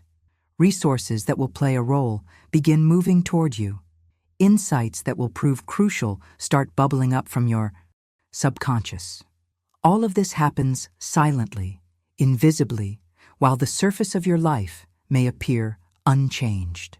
The mindset breakthrough comes when you realize that this period of apparent inactivity isn't a failure of manifestation. It's an essential phase where the foundation is being laid for your desire's physical expression. Just as a seed must first develop roots beneath the soil before its shoot appears above ground, your manifestation is establishing its causal infrastructure before emerging into your tangible experience. What makes this understanding so liberating is that it releases you from the anxiety of constantly looking for evidence. Most manifestation approaches keep you perpetually focused on results, checking whether it's working yet. But masters of this art understand that such constant checking actually introduces doubt into the process, and doubt is the counterforce to creation. When you trust the invisible path, you allow manifestation to unfold according to its own intelligence rather than your limited perception of how it should appear. The impact of this trust on your manifestation journey cannot be overstated. Instead of the frustration and strain of constantly scanning for evidence, you experience the peace and freedom of knowing the process is unfolding perfectly, even when nothing seems to be happening. This explains why patience is not merely a virtue in manifestation. It's a direct reflection of your faith in the invisible path. As this invisible movement continues beneath the surface of your awareness, something remarkable is occurring in the fabric of reality itself. Florence Scovel Shinn described this as building the bridge, the sacred architecture that connects your inner state with its outer expression. This bridge isn't constructed through your continued effort or striving. It's being built for you by the intelligence of the universe itself in response to your assumed state. The hidden truth that masters have always understood is that the bridge between your desire and its fulfillment isn't something you need to figure out. You don't need to engineer the how of your manifestation. The path is being cleared not in front of your eyes where you can monitor and manage it, but beneath your feet as you walk in faith. This is why letting go of timelines and preconceived notions of how your desire should unfold is so crucial to effective manifestation. The journey behind the scenes during this bridge building phase reveals the profound architecture of creation itself. When you've truly assumed the state of your desire as fulfilled, the universe doesn't just respond with a single action. It orchestrates a complex symphony of events, each playing its perfect part in bringing your desire into form.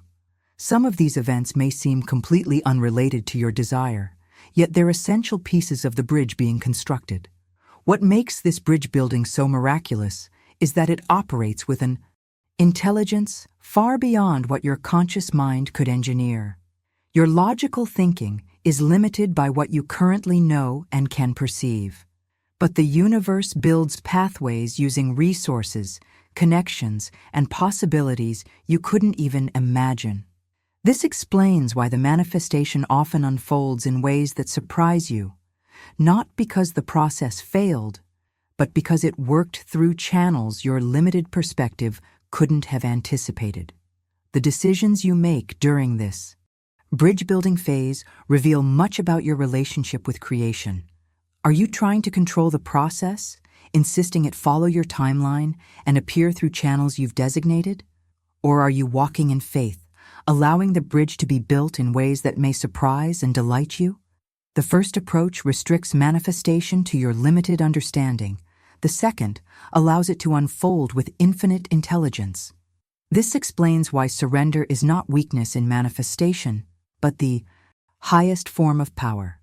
When you surrender your need to control how and when your desire manifests, you're not giving up on your desire. You're actually giving it the freedom to come to you through the most efficient and harmonious channels, many of which may be invisible to your current perception.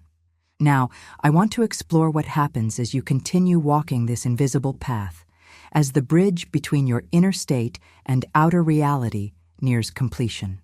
There's a fascinating moment in the manifestation journey when the first tangible evidence begins to appear, often in ways so subtle or unexpected that those without faith might miss them entirely. If you've noticed these invisible workings arranging circumstances in your life, write in the comments, "I trust the invisible path." As the bridge between your inner and outer worlds begins to form, you encounter what may be the most profound revelation of this entire journey, a complete transformation in your understanding of sleep itself. What Florence Scovel Shinn discovered, and what mystics throughout history have quietly taught, is that you are not simply falling asleep each night. You are entering the sacred temple where God dreams reality into form. This insight completely revolutionizes your relationship with those 7 to 8 hours that most people dismiss as mere unconsciousness. Sleep isn't an interruption of your creative work. It's the culmination, the sacred chamber where your most powerful manifestation occurs. When you enter sleep carrying the assumption of your fulfilled desire, you're not just resting. You're actively participating in divine creation at its most potent level. The hidden truth that transforms lives is understanding that when you dream from assumption, from the complete embodiment of your desire as already fulfilled, you dream as God. This isn't spiritual hyperbole or metaphorical language. It's a precise description of what occurs when your consciousness, carrying the seed, of your assumed state merges with the infinite creative power of your subconscious mind during sleep. Behind the scenes of this divine dreaming is a fascinating neurobiological reality. During sleep, your brain cycles through different frequencies, from beta to alpha to theta to delta. These deeper states, particularly theta and delta, provide direct access to the subconscious and superconscious realms where creation begins. The critical faculty that normally filters your conscious impressions relaxes, allowing your assumed state to impress directly upon the creative center without resistance or contradiction. The mindset revelation comes when you realize that your night isn't empty unconsciousness. It's filled with profound creative activity. The state you carry into sleep becomes the template from which your subconscious works throughout the night, reorganizing energy patterns and probability fields to align with your assumed identity. This explains why so many breakthrough ideas, solutions, and synchronicities seem to appear overnight, because that's precisely when the most powerful creation occurs. What makes this understanding so transformative is that it shifts your entire relationship with sleep. Instead of seeing it as mere physical restoration, you recognize it as spiritual creation in its purest form. The hours before sleep become sacred, a time to carefully curate your consciousness, to deliberately assume the state of your fulfilled desire, to speak and feel from the identity you wish to express. Your nighttime routine becomes as important to manifestation as any daytime practice. The impact of this divine dreaming extends far beyond the specific desire you're manifesting. It literally restructures your entire being at the causal level. Each night spent dreaming from your assumed state reinforces neural pathways associated with your new identity, while allowing old patterns to fade. You're literally rewiring your brain through this sacred sleep practice. As this divine dreaming continues night after night, something remarkable begins to occur. What Florence Scovel Shinn called the subconscious weaver begins its work. Your dreams themselves, whether you consciously remember them or not, become the loom on which your subconscious weaves your inner identity into the outer world. This isn't metaphorical.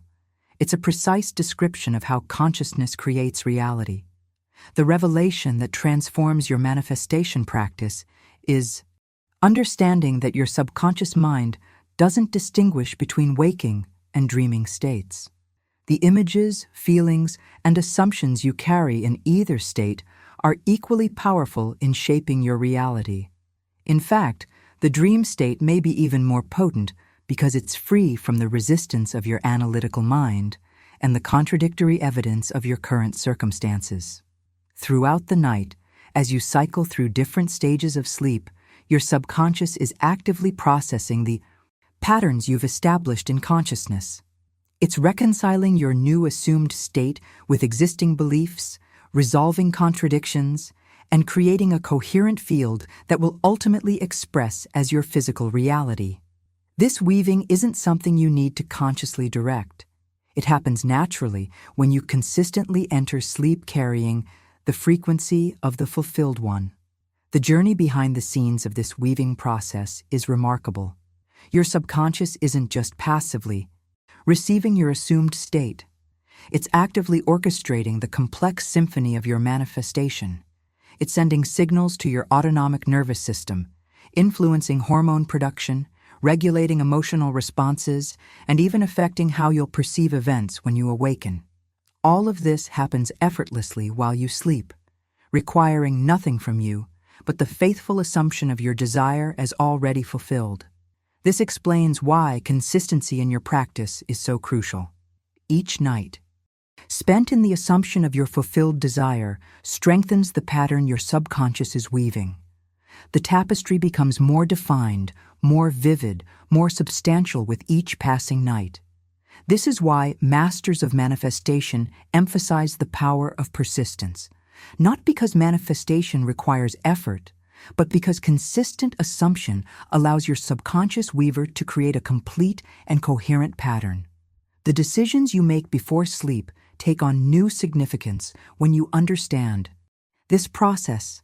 The content you consume, the conversations you engage in, the thoughts you entertain, all influence the state you carry into sleep, and therefore the pattern your subconscious weaves throughout the night. Masters of manifestation treat the hour before sleep as sacred, carefully curating their environment and consciousness to maintain alignment with their desired state. Now, I want to explore how this subconscious weaving begins to manifest in your waking experience, how the sacred work done during sleep begins to restructure your perceptions, inspirations, and circumstances during your day. There's a fascinating continuity that develops between your sleep state and your waking reality once you understand the true nature of manifestation. If you've noticed how your dreams and sleep state influence your waking reality, write in the comments, "I am the divine dreamer." As this divine dreaming and subconscious weaving continue, you encounter what may be the most revolutionary principle in the entire manifestation process, what Florence Scovel Shinn called the law of reversibility. This profound insight completely transforms your understanding of causality itself and explains why feeling your desire as already fulfilled is so fundamentally powerful. Most people operate from the assumption that external experiences cause internal states. Love arrives, then joy arises. Achievement occurs, then confidence follows.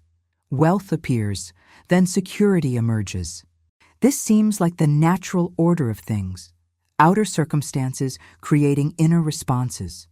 But the law of reversibility reveals a breathtaking truth that turns this entire paradigm on its head.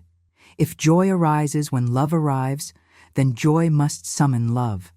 If confidence follows achievement, then confidence must produce achievement. If security emerges from wealth, then security must generate wealth. This isn't wishful thinking or metaphysical speculation. It's sacred causality, the recognition that the creative process works in both directions, and the inner state has causal priority over the outer expression. The hidden truth that transforms lives is understanding that emotions aren't just reactions to experiences. They're the very frequency that attracts those experiences into your life. When you generate the feeling of already having what you desire, you're not pretending or practicing positive thinking. You're literally activating the causal mechanism that must, by universal law, bring that experience into form. Behind the scenes of this process is a fascinating quantum reality.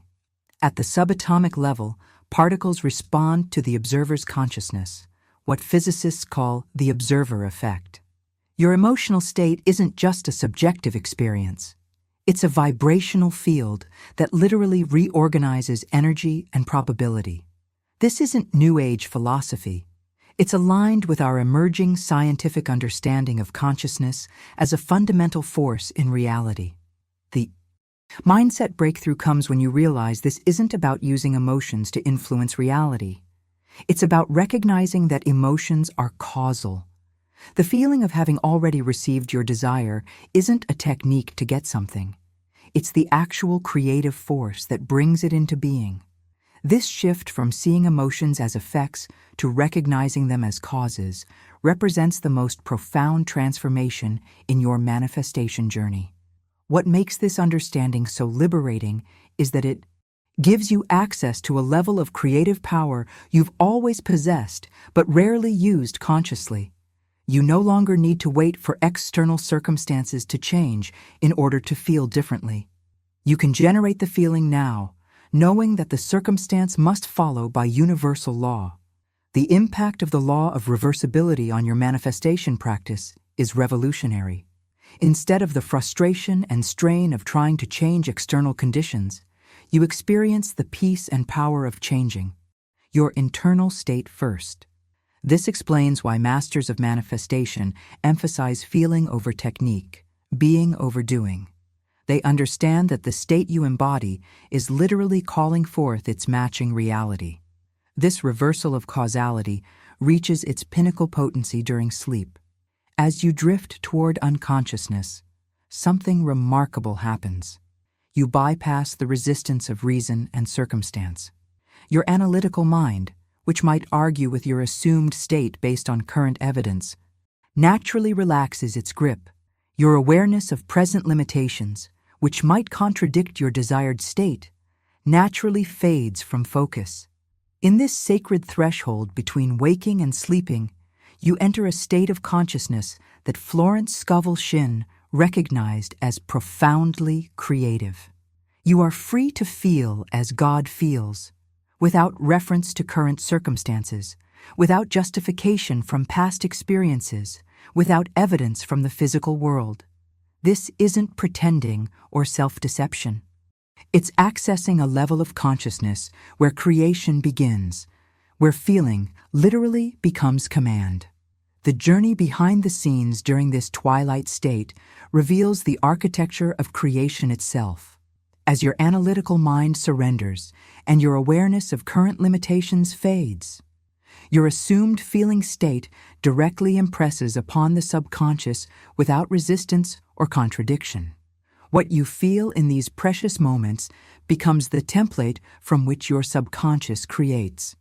Throughout the night, this explains why the feelings you hold as you fall asleep are exponentially more powerful than those you generate during waking consciousness. During the day, your feelings often meet resistance from your rational mind and sensory evidence. But as you drift towards sleep, this resistance naturally dissolves, allowing your feeling state to impress upon the subconscious with remarkable clarity and power. The revelation that transforms your practice is understanding that this isn't about forcing yourself to feel something you don't truly believe. It's about recognizing that beneath the layers of doubt and limitation lies a deeper level of your being that already knows the truth of your fulfillment. You're not creating this feeling from nothing. You're accessing what already exists at the level of potential, at the quantum level of possibility. The decisions you make in the hour before sleep take on profound significance when you understand this process. The conversations you engage in, the content you consume, the thoughts you entertain, all influence the feeling state you'll carry into sleep, and therefore the command you'll give to the creative forces of the universe. This is why masters treat the period before sleep as sacred, carefully cultivating the precise feeling state they wish to impress upon the subconscious. Now, I want to go even deeper into what happens as this feeling command begins to reshape not just your inner landscape, but the very substance of your outer reality. There's a fascinating alchemy that occurs as your subconscious mind, having received the clear impression of your feeling state during sleep, begins orchestrating circumstances to bring that feeling into tangible expression. If you've experienced the power of entering sleep in a specific feeling state and noticed reality reorganizing itself to match that feeling, write in the comments, "I command through feeling." As this feeling command reshapes your reality, you begin to experience something far more profound than mere manifestation, what Florence Scovel Shinn called awareness of the promise. Beyond the specific desire taking form in your life, a deeper revelation begins to dawn within your consciousness. The promise being fulfilled isn't just about acquiring things or circumstances. It's about remembering who you truly are at the core of your being. This promise, whispered through the ages by mystics and masters, is simply this: when you return to I Am, when you step fully into that sovereign creative center of your consciousness, you shall know yourself as God. This isn't spiritual arrogance or metaphysical hyperbole. It's the recognition that the creative power you've been accessing through these practices isn't something outside you that you've managed to influence. It's your very essence expressing through the specific pattern of your desire. The hidden truth that transforms lives is understanding that manifestation was never meant to be merely a technique for getting things. It's a pathway of remembrance, a sacred journey back to your original nature as a creative center of the universe. Each time you successfully assume the feeling of your desire as already fulfilled, you're not just changing your circumstances. You're peeling away layers of limitation that have obscured your true identity. Behind the scenes of this awakening is a profound shift in consciousness that transcends the specific manifestation you've been working toward. The veil that seemed to separate you from the creative forces of the universe begins to dissolve, revealing that there was never any separation at all. You've always been one with the creative principle itself, expressing through your unique consciousness. This revelation doesn't make you special. It simply acknowledges what has always been true. The mindset breakthrough comes when you realize this isn't about becoming something you're not. It's about remembering what you've always been beneath the accumulated layers of limitation and false identity. You're not ascending to some rarefied spiritual status. You're returning to your natural state, your original condition, before the world told you who you were and what was possible for you. What makes this awareness so transformative is that it completely restructures your relationship with manifestation itself. You're no longer approaching it as a transaction. You doing something to get something. You recognize it as communion, the creative principle expressing through you as you. This shift from doing to being represents the most profound transformation in the spiritual journey. The impact of this awareness on your manifestation practice is revolutionary. Your desires themselves begin to shift, becoming less about acquiring things to fill a perceived lack and more about expressing the fullness that you already are. This doesn't mean you stop desiring experiences or circumstances. It means those desires flow from wholeness rather than emptiness, from creative expression rather than desperate need. As this awareness deepens, you discover what Florence Scovel Shinn recognized as the true reward of manifestation. You've done far more than claim your specific desire. You've remembered your origin. You've reconnected with the eternal creative principle that is your true nature. And this realization, not the house or car or money or relationship, is the actual treasure you've been seeking all along. The revelation that transforms your entire approach is understanding that the specific manifestations were never the point. They were breadcrumbs leading you home to yourself, catalysts for the remembrance of who you truly are. The joy of receiving your desire isn't primarily about having the thing itself. It's about experiencing the freedom, power, and wholeness that come from aligning with your true nature as a creative force. The journey behind the scenes of this realization reveals the profound architecture of consciousness itself. As you consistently practice assuming the feeling of your desires as fulfilled, something remarkable happens to your identity. The false self, constructed from limitation, lack, and separation, gradually dissolves, allowing your authentic self to emerge naturally. This isn't something you force or strain to create. It's what remains when the obstacles to its expression are removed. This explains why genuine masters of manifestation often seem paradoxically unattached to the things they manifest.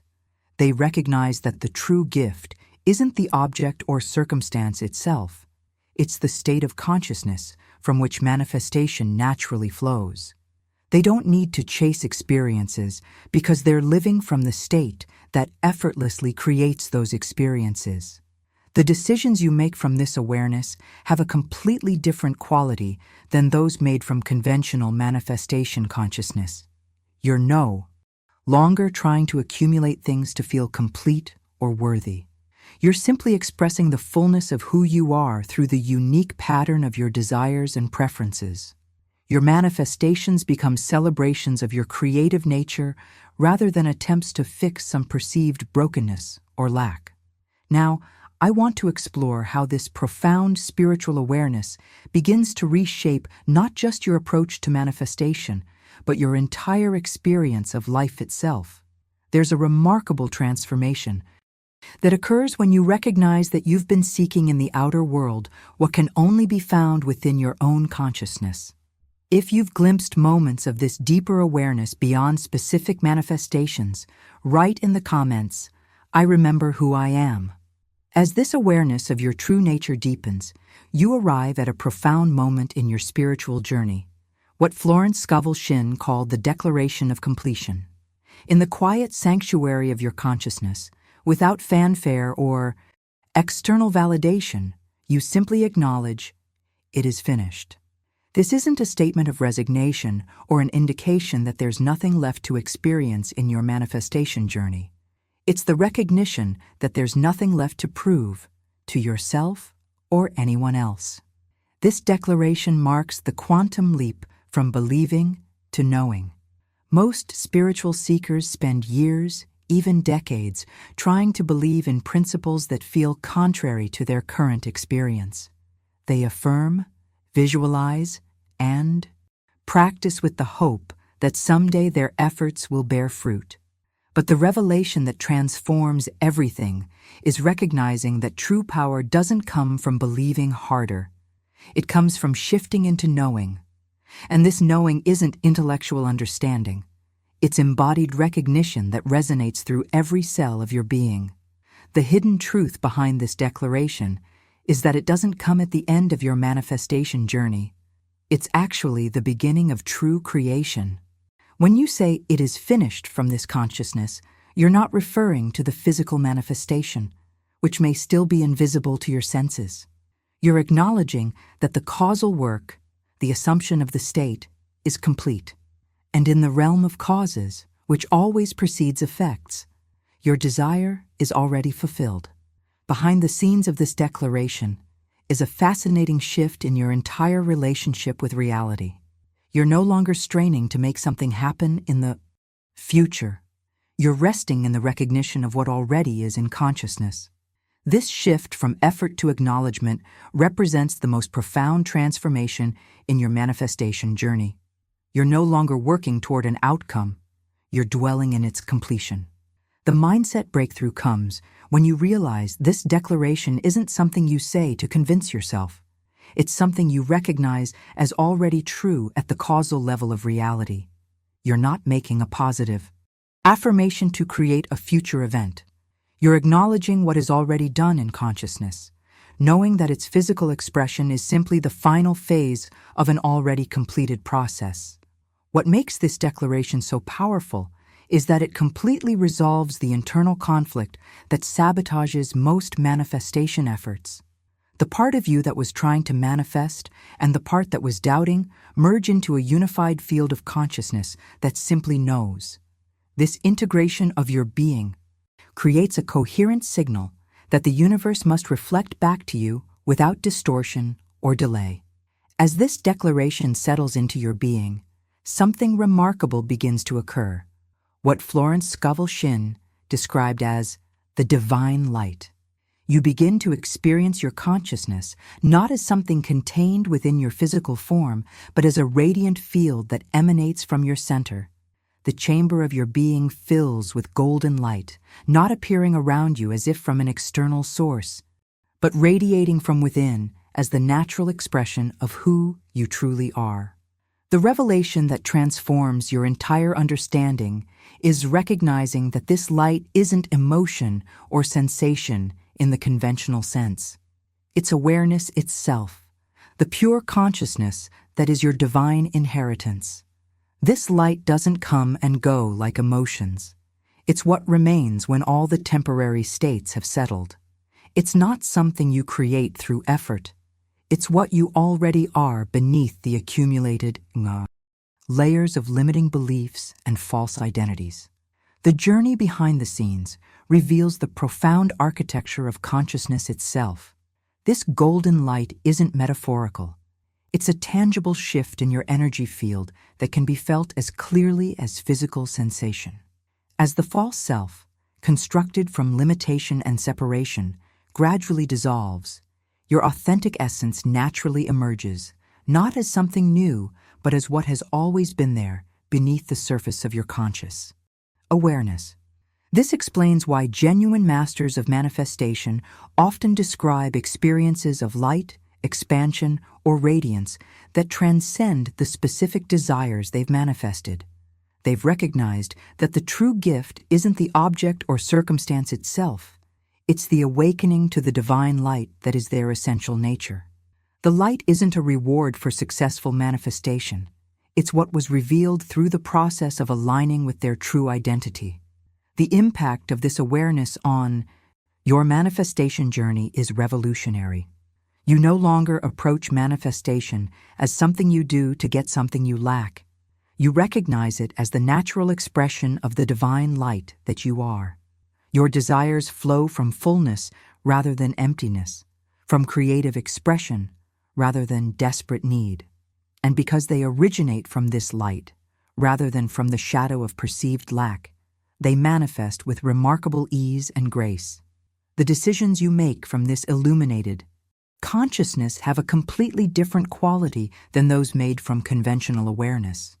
You're no longer driven by fear, lack, or the need to prove your worth. You naturally move toward choices that express the fullness of your being, not because you should, but because anything else would feel like a contradiction of who you know yourself to be. Now, I want to explore how this divine light begins to reshape not just your inner landscape, but your entire experience of moving through the world.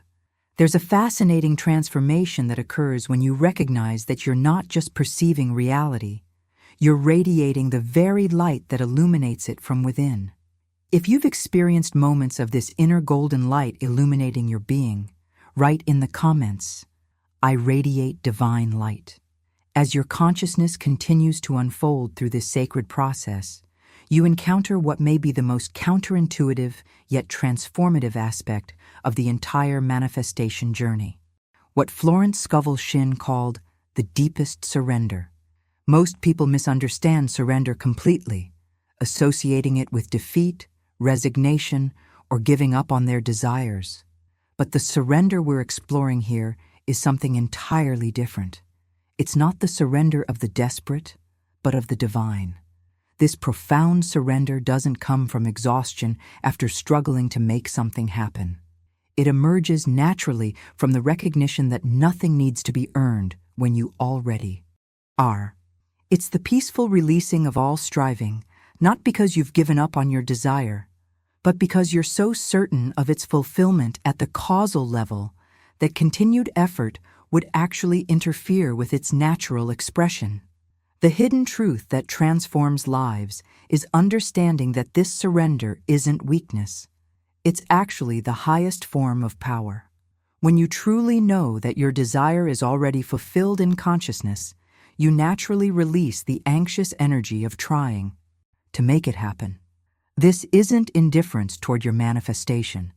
It's such complete trust in the process that you can rest in absolute peace while it unfolds according to divine timing. Behind the scenes of this surrender is a fascinating shift in your entire relationship with creation. Most manifestation approaches keep you perpetually striving, constantly checking for evidence, always reaching for something that seems just beyond your grasp. But masters of this art understand that such continuous effort actually introduces tension and resistance into the process. When you surrender from divine knowing, you remove the final obstacle to your manifestation, your own interference with the natural unfolding. The mindset breakthrough comes when you realize this surrender isn't something you do. It's something that happens naturally as your consciousness shifts from seeking to knowing. You don't have to force yourself to let go or practice techniques of detachment. When you truly embody the state of already having, surrender occurs effortlessly because there's nothing left to chase or strain toward. What makes this surrender so powerful is that it creates a completely different energy field around your manifestation. The vibration of desperate seeking, even seeking with positive affirmations and visualizations, carries a subtle frequency of absence that can actually push your desire away. But the vibration of divine surrender carries the frequency of completion that naturally magnetizes your desire toward you. As this deep surrender permeates your being, You naturally enter what Florence Scovel Shinn recognized as the Sabbath of creation, a state of consciousness where rest isn't merely physical relaxation, but spiritual completion. You lie in the vibration of fullness, not as a temporary practice or technique, but as your natural posture, your default way of being. This isn't something you do for 20 minutes each day hoping to manifest something. It's who you are regardless of external circumstances. The revelation that transforms your entire approach is understanding that this Sabbath rest isn't passive waiting for something that hasn't yet appeared. It's active recognition of what already is in consciousness. You're stepping back from continuous effort, not because the work is unfinished and you need a break, but because the work is done at the causal level and what follows is natural unfoldment.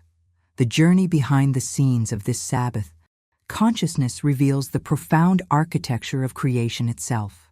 Throughout spiritual traditions, the concept of the seventh day, the day of rest, isn't about God needing to recover from the exertion of creating the world. It's the recognition that creation is complete at the level of causes before it fully appears in form. Your consciousness, when aligned with this principle, follows the same pattern. Rest comes not after manifestation, but before it, as recognition of its completion in the invisible realm. This explains why genuine masters of manifestation often exhibit remarkable peace and patience while awaiting the physical expression of their desires. They're not forcing themselves to be patient through willpower or spiritual discipline. They're naturally patient because they're resting in the absolute knowing that what they've established in consciousness must appear in form according to divine timing. The waiting period isn't empty anticipation, it's filled with the quiet joy of knowing. The impact of this understanding on your manifestation practice is revolutionary. Instead of the anxious energy of constantly checking for evidence or wondering when your desire will manifest, you experience the peaceful certainty of knowing it's already done in consciousness. This shift from seeking to resting represents the most profound transformation in your spiritual journey. The decisions you make from this Sabbath consciousness have a completely different quality than those made from conventional awareness. You're no longer taking actions to make something happen or to speed up the manifestation process. Your actions flow naturally as expressions of who you already know yourself to be, aligned with the reality you've already established in consciousness. Now, I want to go even deeper into what happens as this Sabbath consciousness begins to permeate not just your manifestation practice, but your entire approach to life. There's a remarkable transformation that occurs when you recognize that rest isn't something you do after achievement. It's the very foundation from which genuine creation emerges. If you've experienced moments of this profound rest that comes not from exhaustion but from completion, write in the comments, "I rest in the Sabbath." As this Sabbath consciousness deepens, you approach what may be the most sacred threshold of the entire manifestation journey, what Florence Scovel Shinn called the Great Silence. Most people misunderstand silence completely, thinking of it merely as the absence of sound or thought. But the silence we're exploring here is something infinitely more profound, not emptiness, but fullness beyond expression. It's the eternal hush of knowing that transcends all mental concepts and verbal declarations. This silence isn't something you create through effort or technique. It arises naturally as the final flowering of your manifestation journey when all the striving, affirming, and even the conscious assuming dissolves into pure awareness. It's the recognition that beneath all your desires, beneath all your identity statements, beneath even your highest spiritual understanding, there exists a pristine awareness that simply knows without needing to declare. The hidden truth that transforms lives is understanding that this silence isn't merely a state you enter occasionally during meditation or manifestation practice. It's the actual source from which all creation springs. Before the word, before the thought, before the feeling, there exists this pregnant void that is not empty, but infinitely full.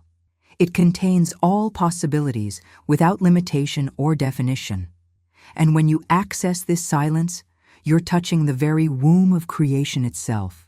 Behind the scenes of this great silence is a fascinating shift in brain activity that transcends normal waking consciousness.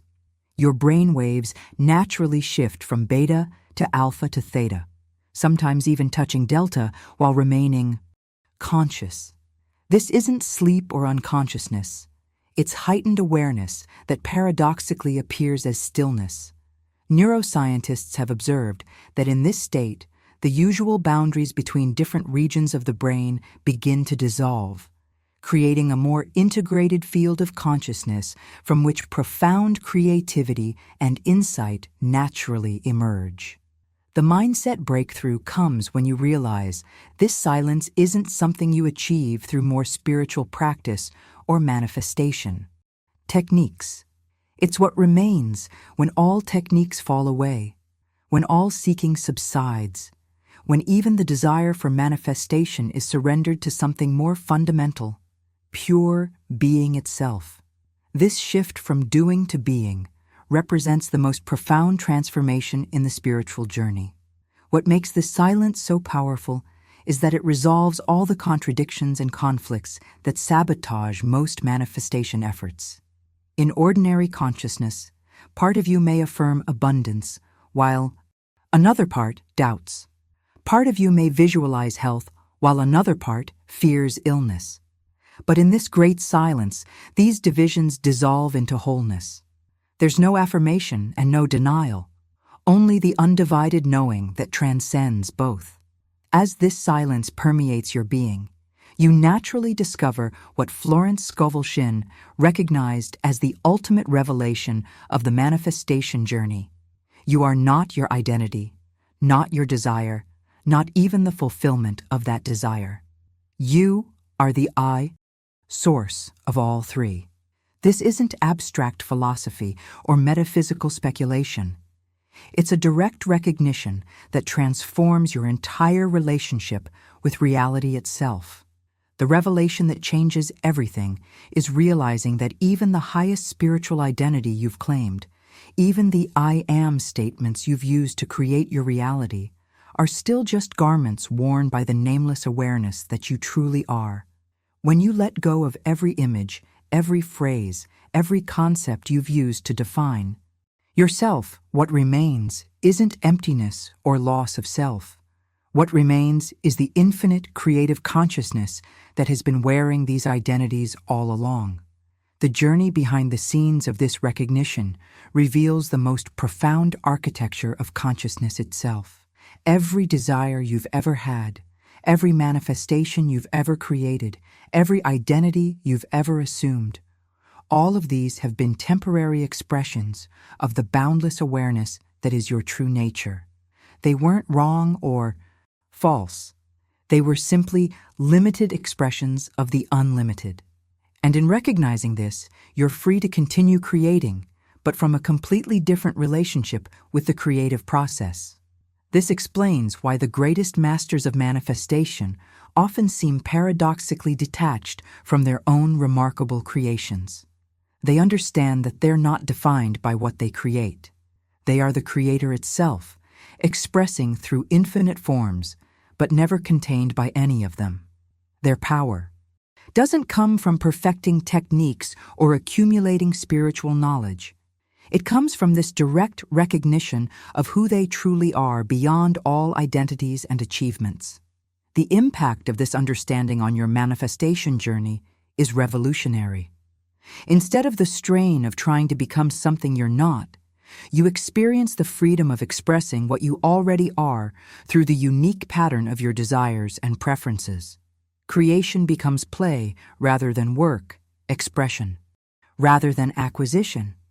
And because it flows from this boundless source rather than from the limited self, it manifests with remarkable ease and grace. The decisions you make from this recognition have a completely different quality than those made from conventional identity. You're no longer driven by the need to validate or defend an image of yourself. Your choices flow naturally as expressions of the boundless creativity that you are, aligned with the highest good of all, because you recognize that same source in everyone and everything around you. Now, I want to explore how this recognition of your true nature beyond all identities begins to transform not just your manifestation practice, but your entire experience of moving through the world. There's a remarkable shift that occurs when you no longer need reality to validate who you think you are, because you've touched something more fundamental than any identity could ever capture. If you've experienced moments of this profound recognition beyond all concepts and identities, write in the comments, "I am the nameless source." As this recognition of your true nature deepens, you begin to experience a profound transformation in something as ordinary as your nightly sleep. What Florence Scovel Shinn revealed, and what mystics throughout history have quietly taught, is that sleep itself becomes something entirely different when approached from this awakened consciousness. This is not ordinary sleep, the unconscious rest of the weary body.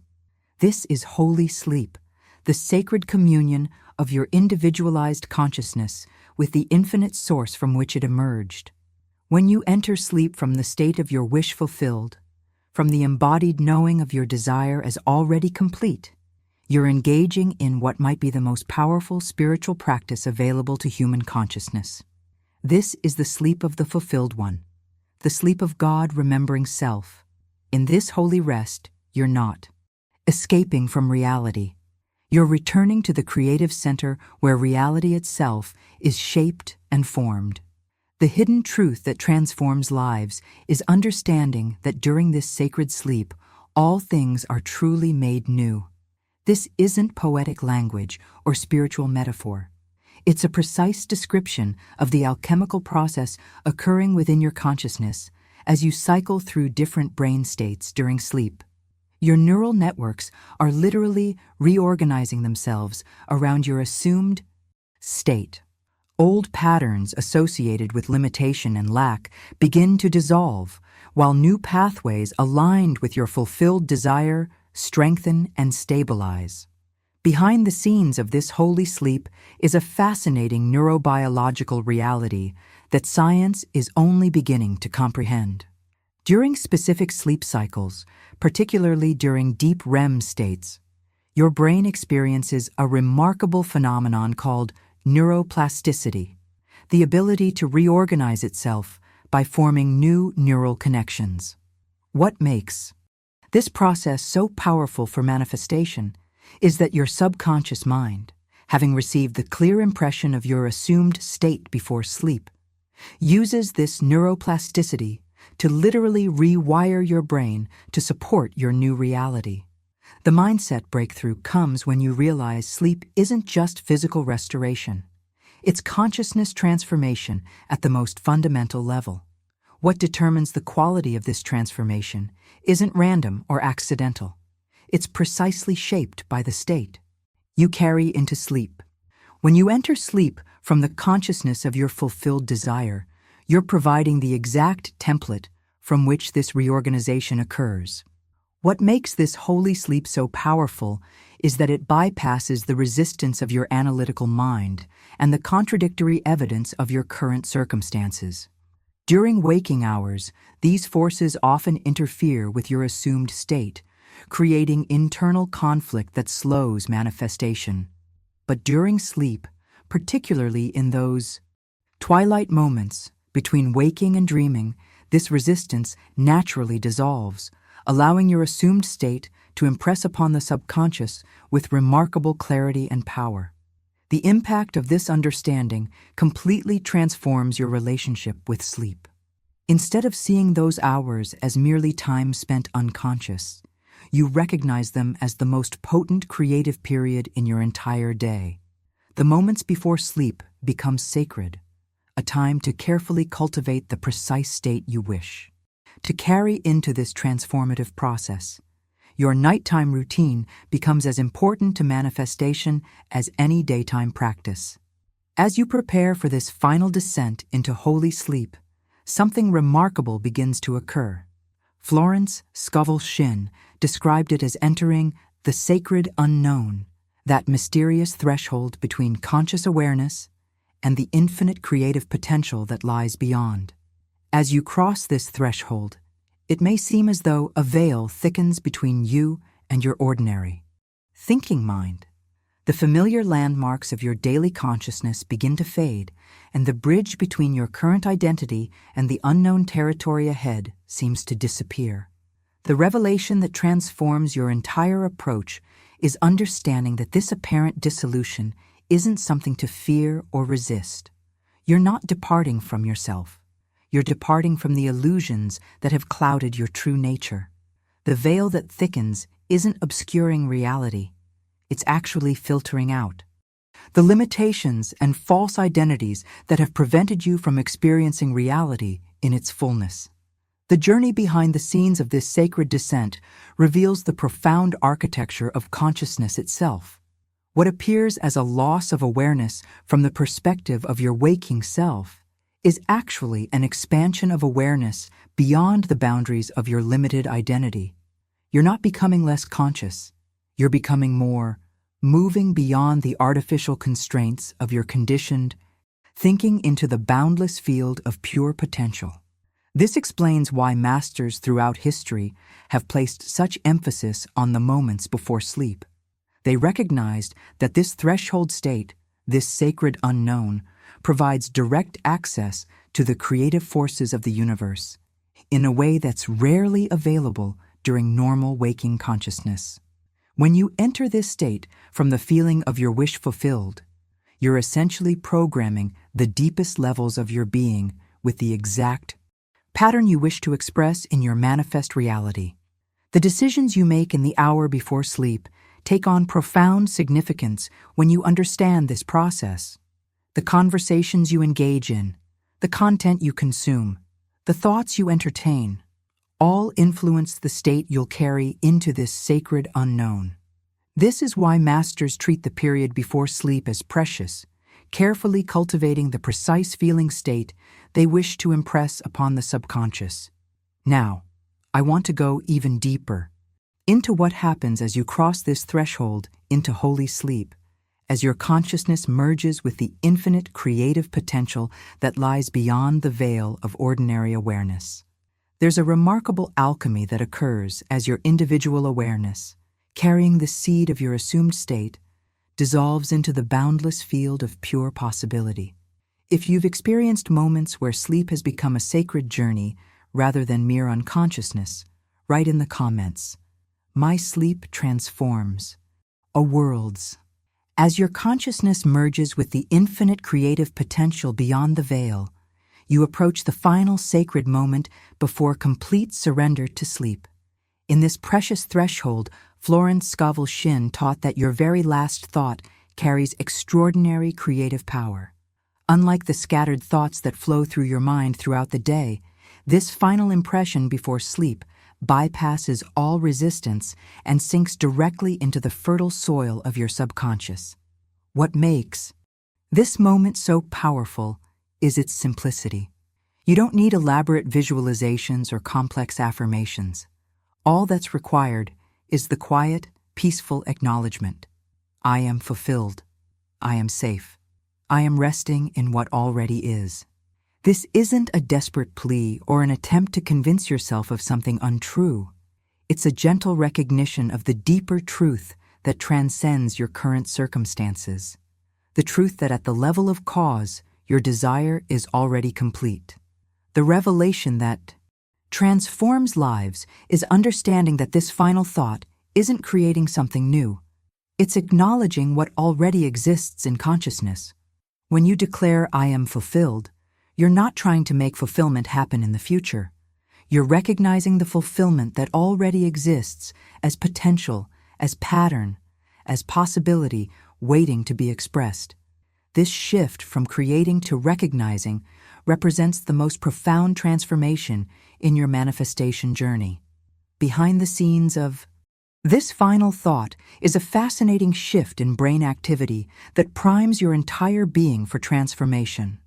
As you drift towards sleep, carrying this consciousness of fulfillment, your brain waves naturally shift from beta to alpha to theta. In these deeper states, the analytical mind that might argue with your assumption based on current evidence naturally relaxes its grip, allowing your final thought to impress upon the subconscious without resistance or contradiction. What's particularly beautiful about this final thought is its peaceful acceptance of the gap between inner and outer reality. You're not denying that the world may appear unchanged tomorrow morning. You're simply acknowledging the hidden truth that beneath the surface, beyond what the physical senses can perceive, everything has already shifted. The blueprint has been altered. The pattern has been established. And the outer must eventually conform to this inner reality by universal law. The mindset breakthrough comes when you realize this acceptance isn't resignation to current circumstances. It's faith in the invisible process already in motion.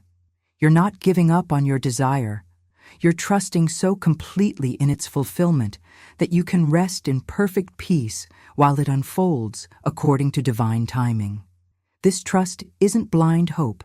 It's understanding the mechanics of how consciousness creates reality. As this final thought settles into the depths of your being, you discover what Florence Scovel Shinn recognized as perhaps the most profound revelation of the manifestation journey. You are not falling asleep in the conventional sense at all.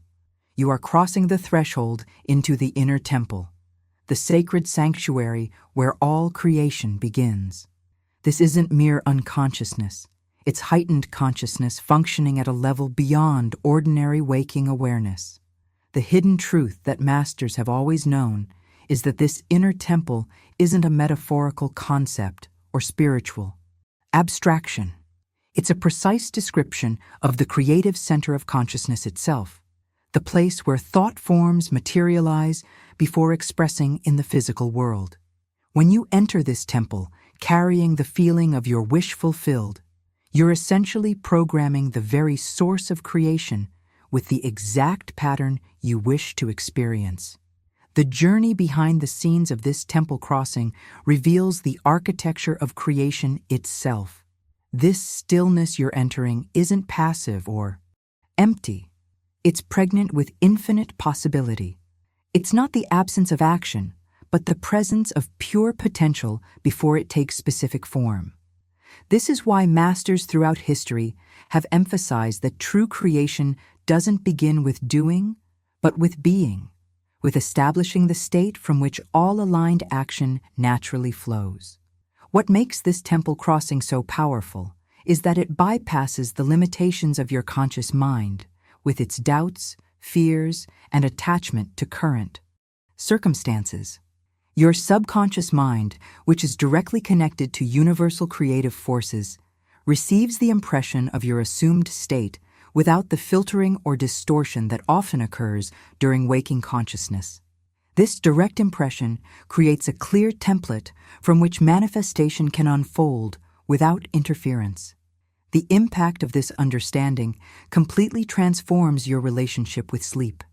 Instead of seeing those hours as merely time spent unconscious, you recognize them as your daily journey into the creative center of the universe.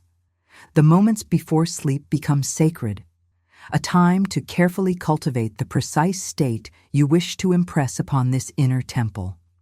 Your nighttime routine becomes as important to manifestation as any daytime practice.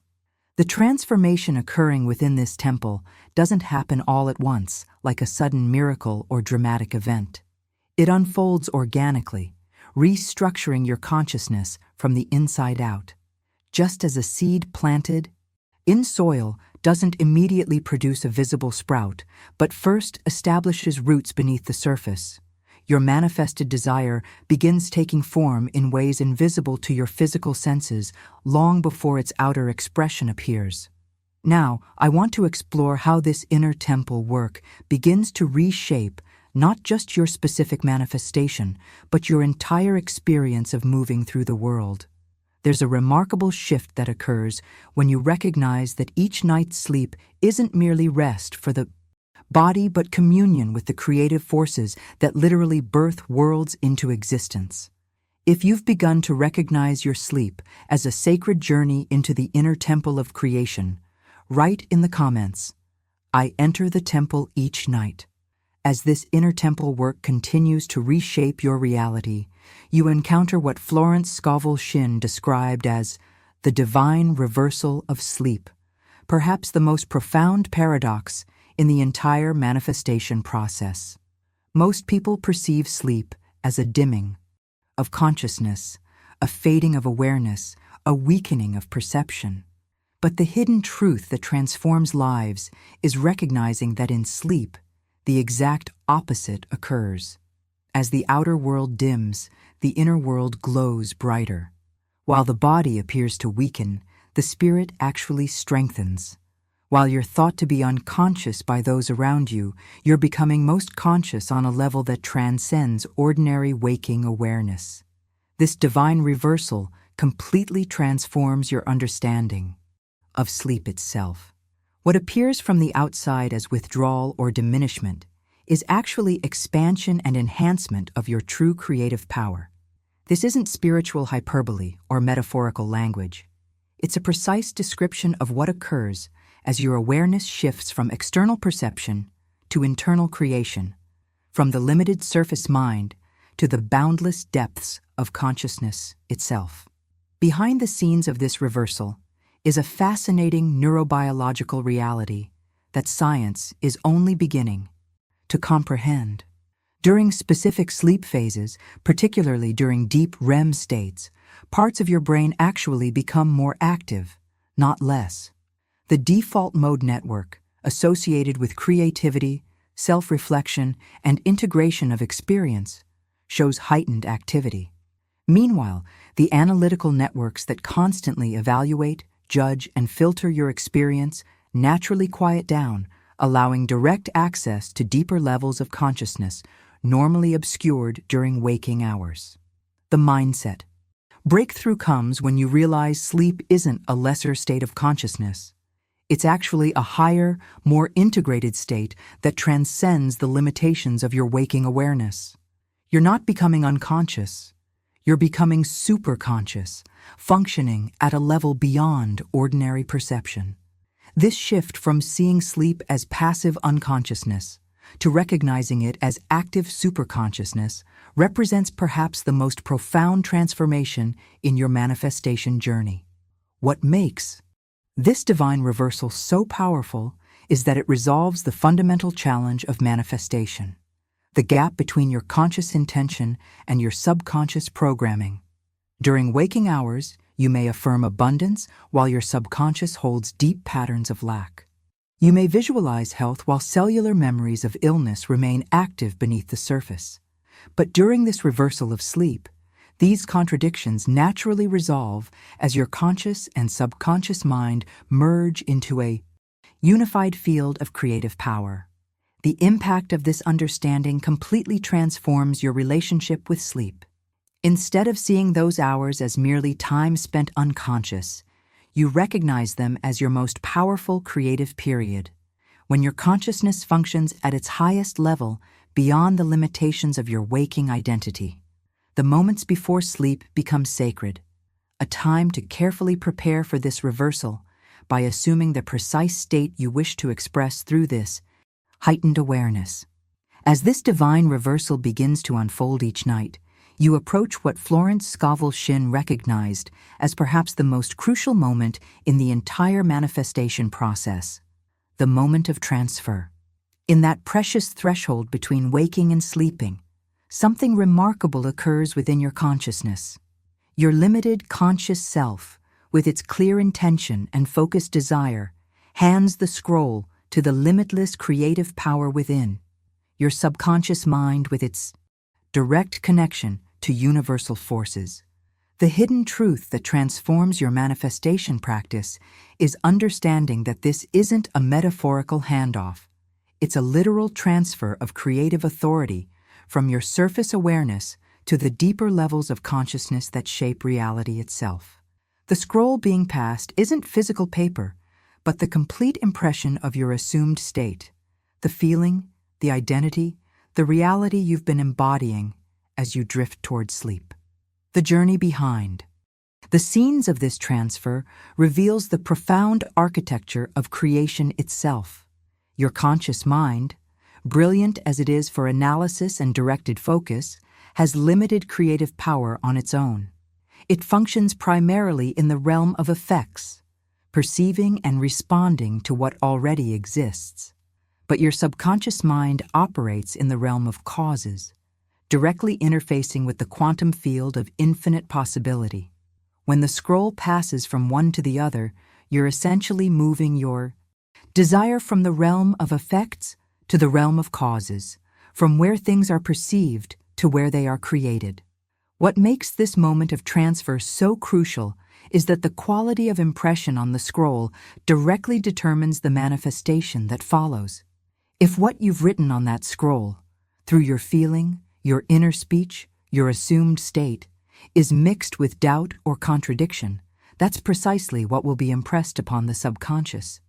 But if the scroll carries the clear, unmixed feeling of your wish fulfilled, that pure pattern becomes the template from which your subconscious creates. This moment of transfer explains why the state you hold as you fall asleep is exponentially more powerful than affirmations or visualizations practiced during waking hours. During the day, your conscious and subconscious often operate as separate systems, sometimes even working against each other. But in this precious threshold, they naturally align, creating a unified field of consciousness through which creation flows without obstruction or distortion. The decisions you make in the hour before sleep take on extraordinary significance when you understand this transfer. The conversations you engage in, the content you consume, the thoughts you entertain, all influence what will be written on the scroll you hand to the limitless creative power within. This is why masters treat the period before sleep as sacred, carefully curating their environment and consciousness to ensure the purest possible transfer.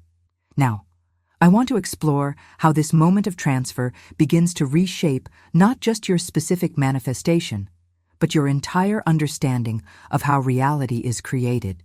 There's a fascinating parallel between this nightly transfer of creative authority and the larger spiritual journey of surrendering the limited ego self to the boundless I am consciousness from which all things emerge. If you've experienced this profound moment of transfer between your conscious and subconscious mind, write in the comments, "I pass the sacred scroll." As this sacred transfer deepens your understanding of manifestation, you encounter what may be the most revolutionary revelation in Florence Scovel Shinn's teaching, a complete reversal in how you perceive the relationship between day and night. Most cultural frameworks position the day as the time of activity, productivity, and creation, while night represents cessation, rest, and withdrawal. But the hidden truth that transforms lives is recognizing that night is not the end of creation. It is its holy beginning. This paradigm shift completely transforms your relationship with sleep itself. What appears from the outside as passive unconsciousness is actually the most active, fertile, creative period in your entire cycle of consciousness. The night isn't when creation pauses. It's when creation truly begins at the causal level, in the unseen realms where all visible manifestation originates. The revelation that changes everything is understanding that true power doesn't lie in visible action, audible declaration, or physical movement. True power lies in the unseen, in the hidden, in the still womb of night where consciousness dreams reality into form. This isn't metaphorical language or spiritual poetry. It's a precise description of how creation actually works, from invisible to visible, from formless to form, from potential to actual. Behind the scenes of this nocturnal creation is a fascinating biological reality that science is only beginning to comprehend. During sleep, particularly during deep delta states, your body undergoes its most profound restoration and regeneration. Cells repair and renew. Neural pathways reorganize. Hormones rebalance.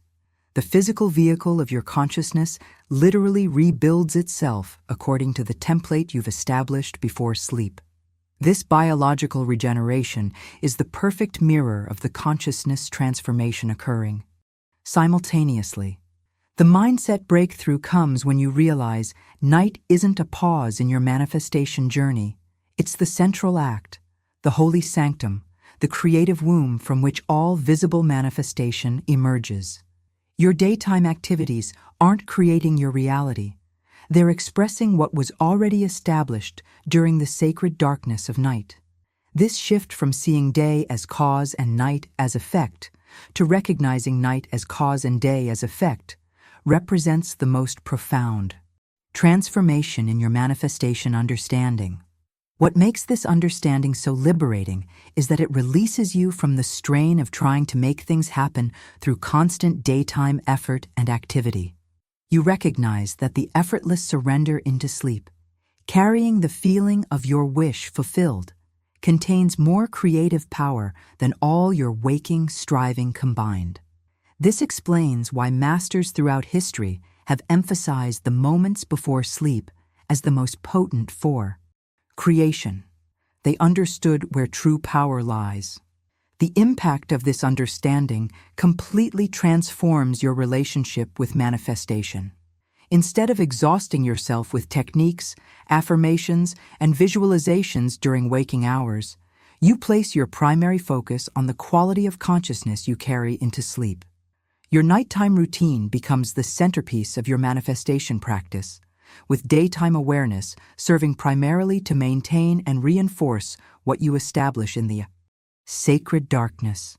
As you embrace this revolutionary understanding of night as the beginning rather than the end of creation, you naturally arrive at what Florence Scovel Shinn recognized as the cornerstone of all effective manifestation, the sacred power of assumption. This isn't merely one technique among many. It's the fundamental principle that underlies the entire creative process. When you assume the feeling of your desire as already fulfilled, particularly as you drift toward sleep, you're engaging the most powerful creative force in the universe. The hidden truth that transforms lives is recognizing that assumption isn't pretense or self-deception. It's recognition of what already exists at the level of potential, at the quantum level of possibility. When you assume the feeling of wealth or health or love as already yours, you're not creating something from nothing. You're aligning with a pattern that already exists in the infinite field of possibility, bringing it into expression through your unique consciousness. Behind the scenes of this assumption is a fascinating quantum reality. At the subatomic level, particles exist in states of probability until observed, what physicists call the collapse of the wave function. Your consciousness, particularly your assumed state, is literally collapsing potential into form. This isn't metaphysical speculation. It's aligned with our emerging scientific understanding of consciousness as a fundamental force in reality. The journey of transformation reaches its culmination in the absolute trust that everything you've imagined and felt tonight is already on its way to you. This trust isn't blind faith or wishful thinking. It's understanding the mechanics of how creation actually works, from invisible to visible, from feeling to form, from assumption to expression. Your wealth, your health, your relationships, your fulfillment, all are already yours in consciousness. You need only align with them through the power of assumption. What makes this trust so powerful is that it creates a completely different relationship with time and manifestation. You're no longer anxiously waiting for something to happen in the future. You're resting in the absolute knowing that what you've established in consciousness must appear in form according to divine timing. This shift from seeking to knowing, from reaching to allowing, represents the most profound transformation in your manifestation journey. The decisions you make from this trust have a completely different quality than those made from conventional manifestation consciousness. You're no longer taking desperate actions to make something happen. Your choices flow naturally as expressions of who you already know yourself to be, aligned with the reality you've already established in consciousness. Now, I want to explore how this sacred understanding of assumption begins to reshape not just your manifestation practice, but your entire experience of moving through the world. There's a remarkable transformation that occurs when you recognize that reality isn't something that happens to you, but something that expresses through you from the assumptions you hold in the depths of your being. If this profound reversal in understanding night as creation's beginning resonates with your own experience, write in the comments, "I create from sacred darkness." As we close this sacred exploration together, I want to acknowledge the journey we've shared. If these teachings on the power of sleep and assumption have resonated with you, if you've felt something stir within you that recognizes these truths not as new information, but as remembrance of what you've always known, then our connection goes beyond mere words on a screen. The path of manifestation through conscious sleep that Florence Scovel Shinn revealed isn't meant to be traveled alone.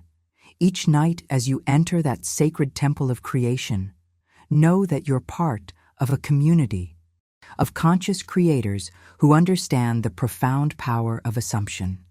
If you'd like to continue growing with this community, simply subscribe to join us on this ongoing exploration of consciousness and creation. The universe responds not just to our words, but to our feeling states, our inner knowing, our assumptions about what's possible. If this message has awakened something within you, that recognition that you truly are the divine dreamer, let me know by writing, "I am the dreamer who dreams," in the comments below. This simple act of declaration is itself an assumption of power, a claiming of your creative authority. Before you continue your day, consider leaving a like on this video, not as validation for me, but as an acknowledgement to yourself that you're committed to this path of conscious creation. Each like creates a ripple in the collective consciousness, inviting others to discover these transformative teachings. The journey we've begun here continues in unexpected ways in our exploration of the sacred morning ritual, the perfect companion to this nighttime practice. The power you access in sleep needs proper grounding upon waking, and that video reveals exactly how to maintain your creative momentum throughout your day. Click that video when you feel called to complete this sacred cycle of creation. Remember, the darkness of night isn't the end of creation. It's the holy beginning. And everything you've imagined and felt tonight is already making its way to you through the invisible bridge being built beneath your feet. Trust the process, honor the journey, and know that you are never alone as you walk this path of awakening.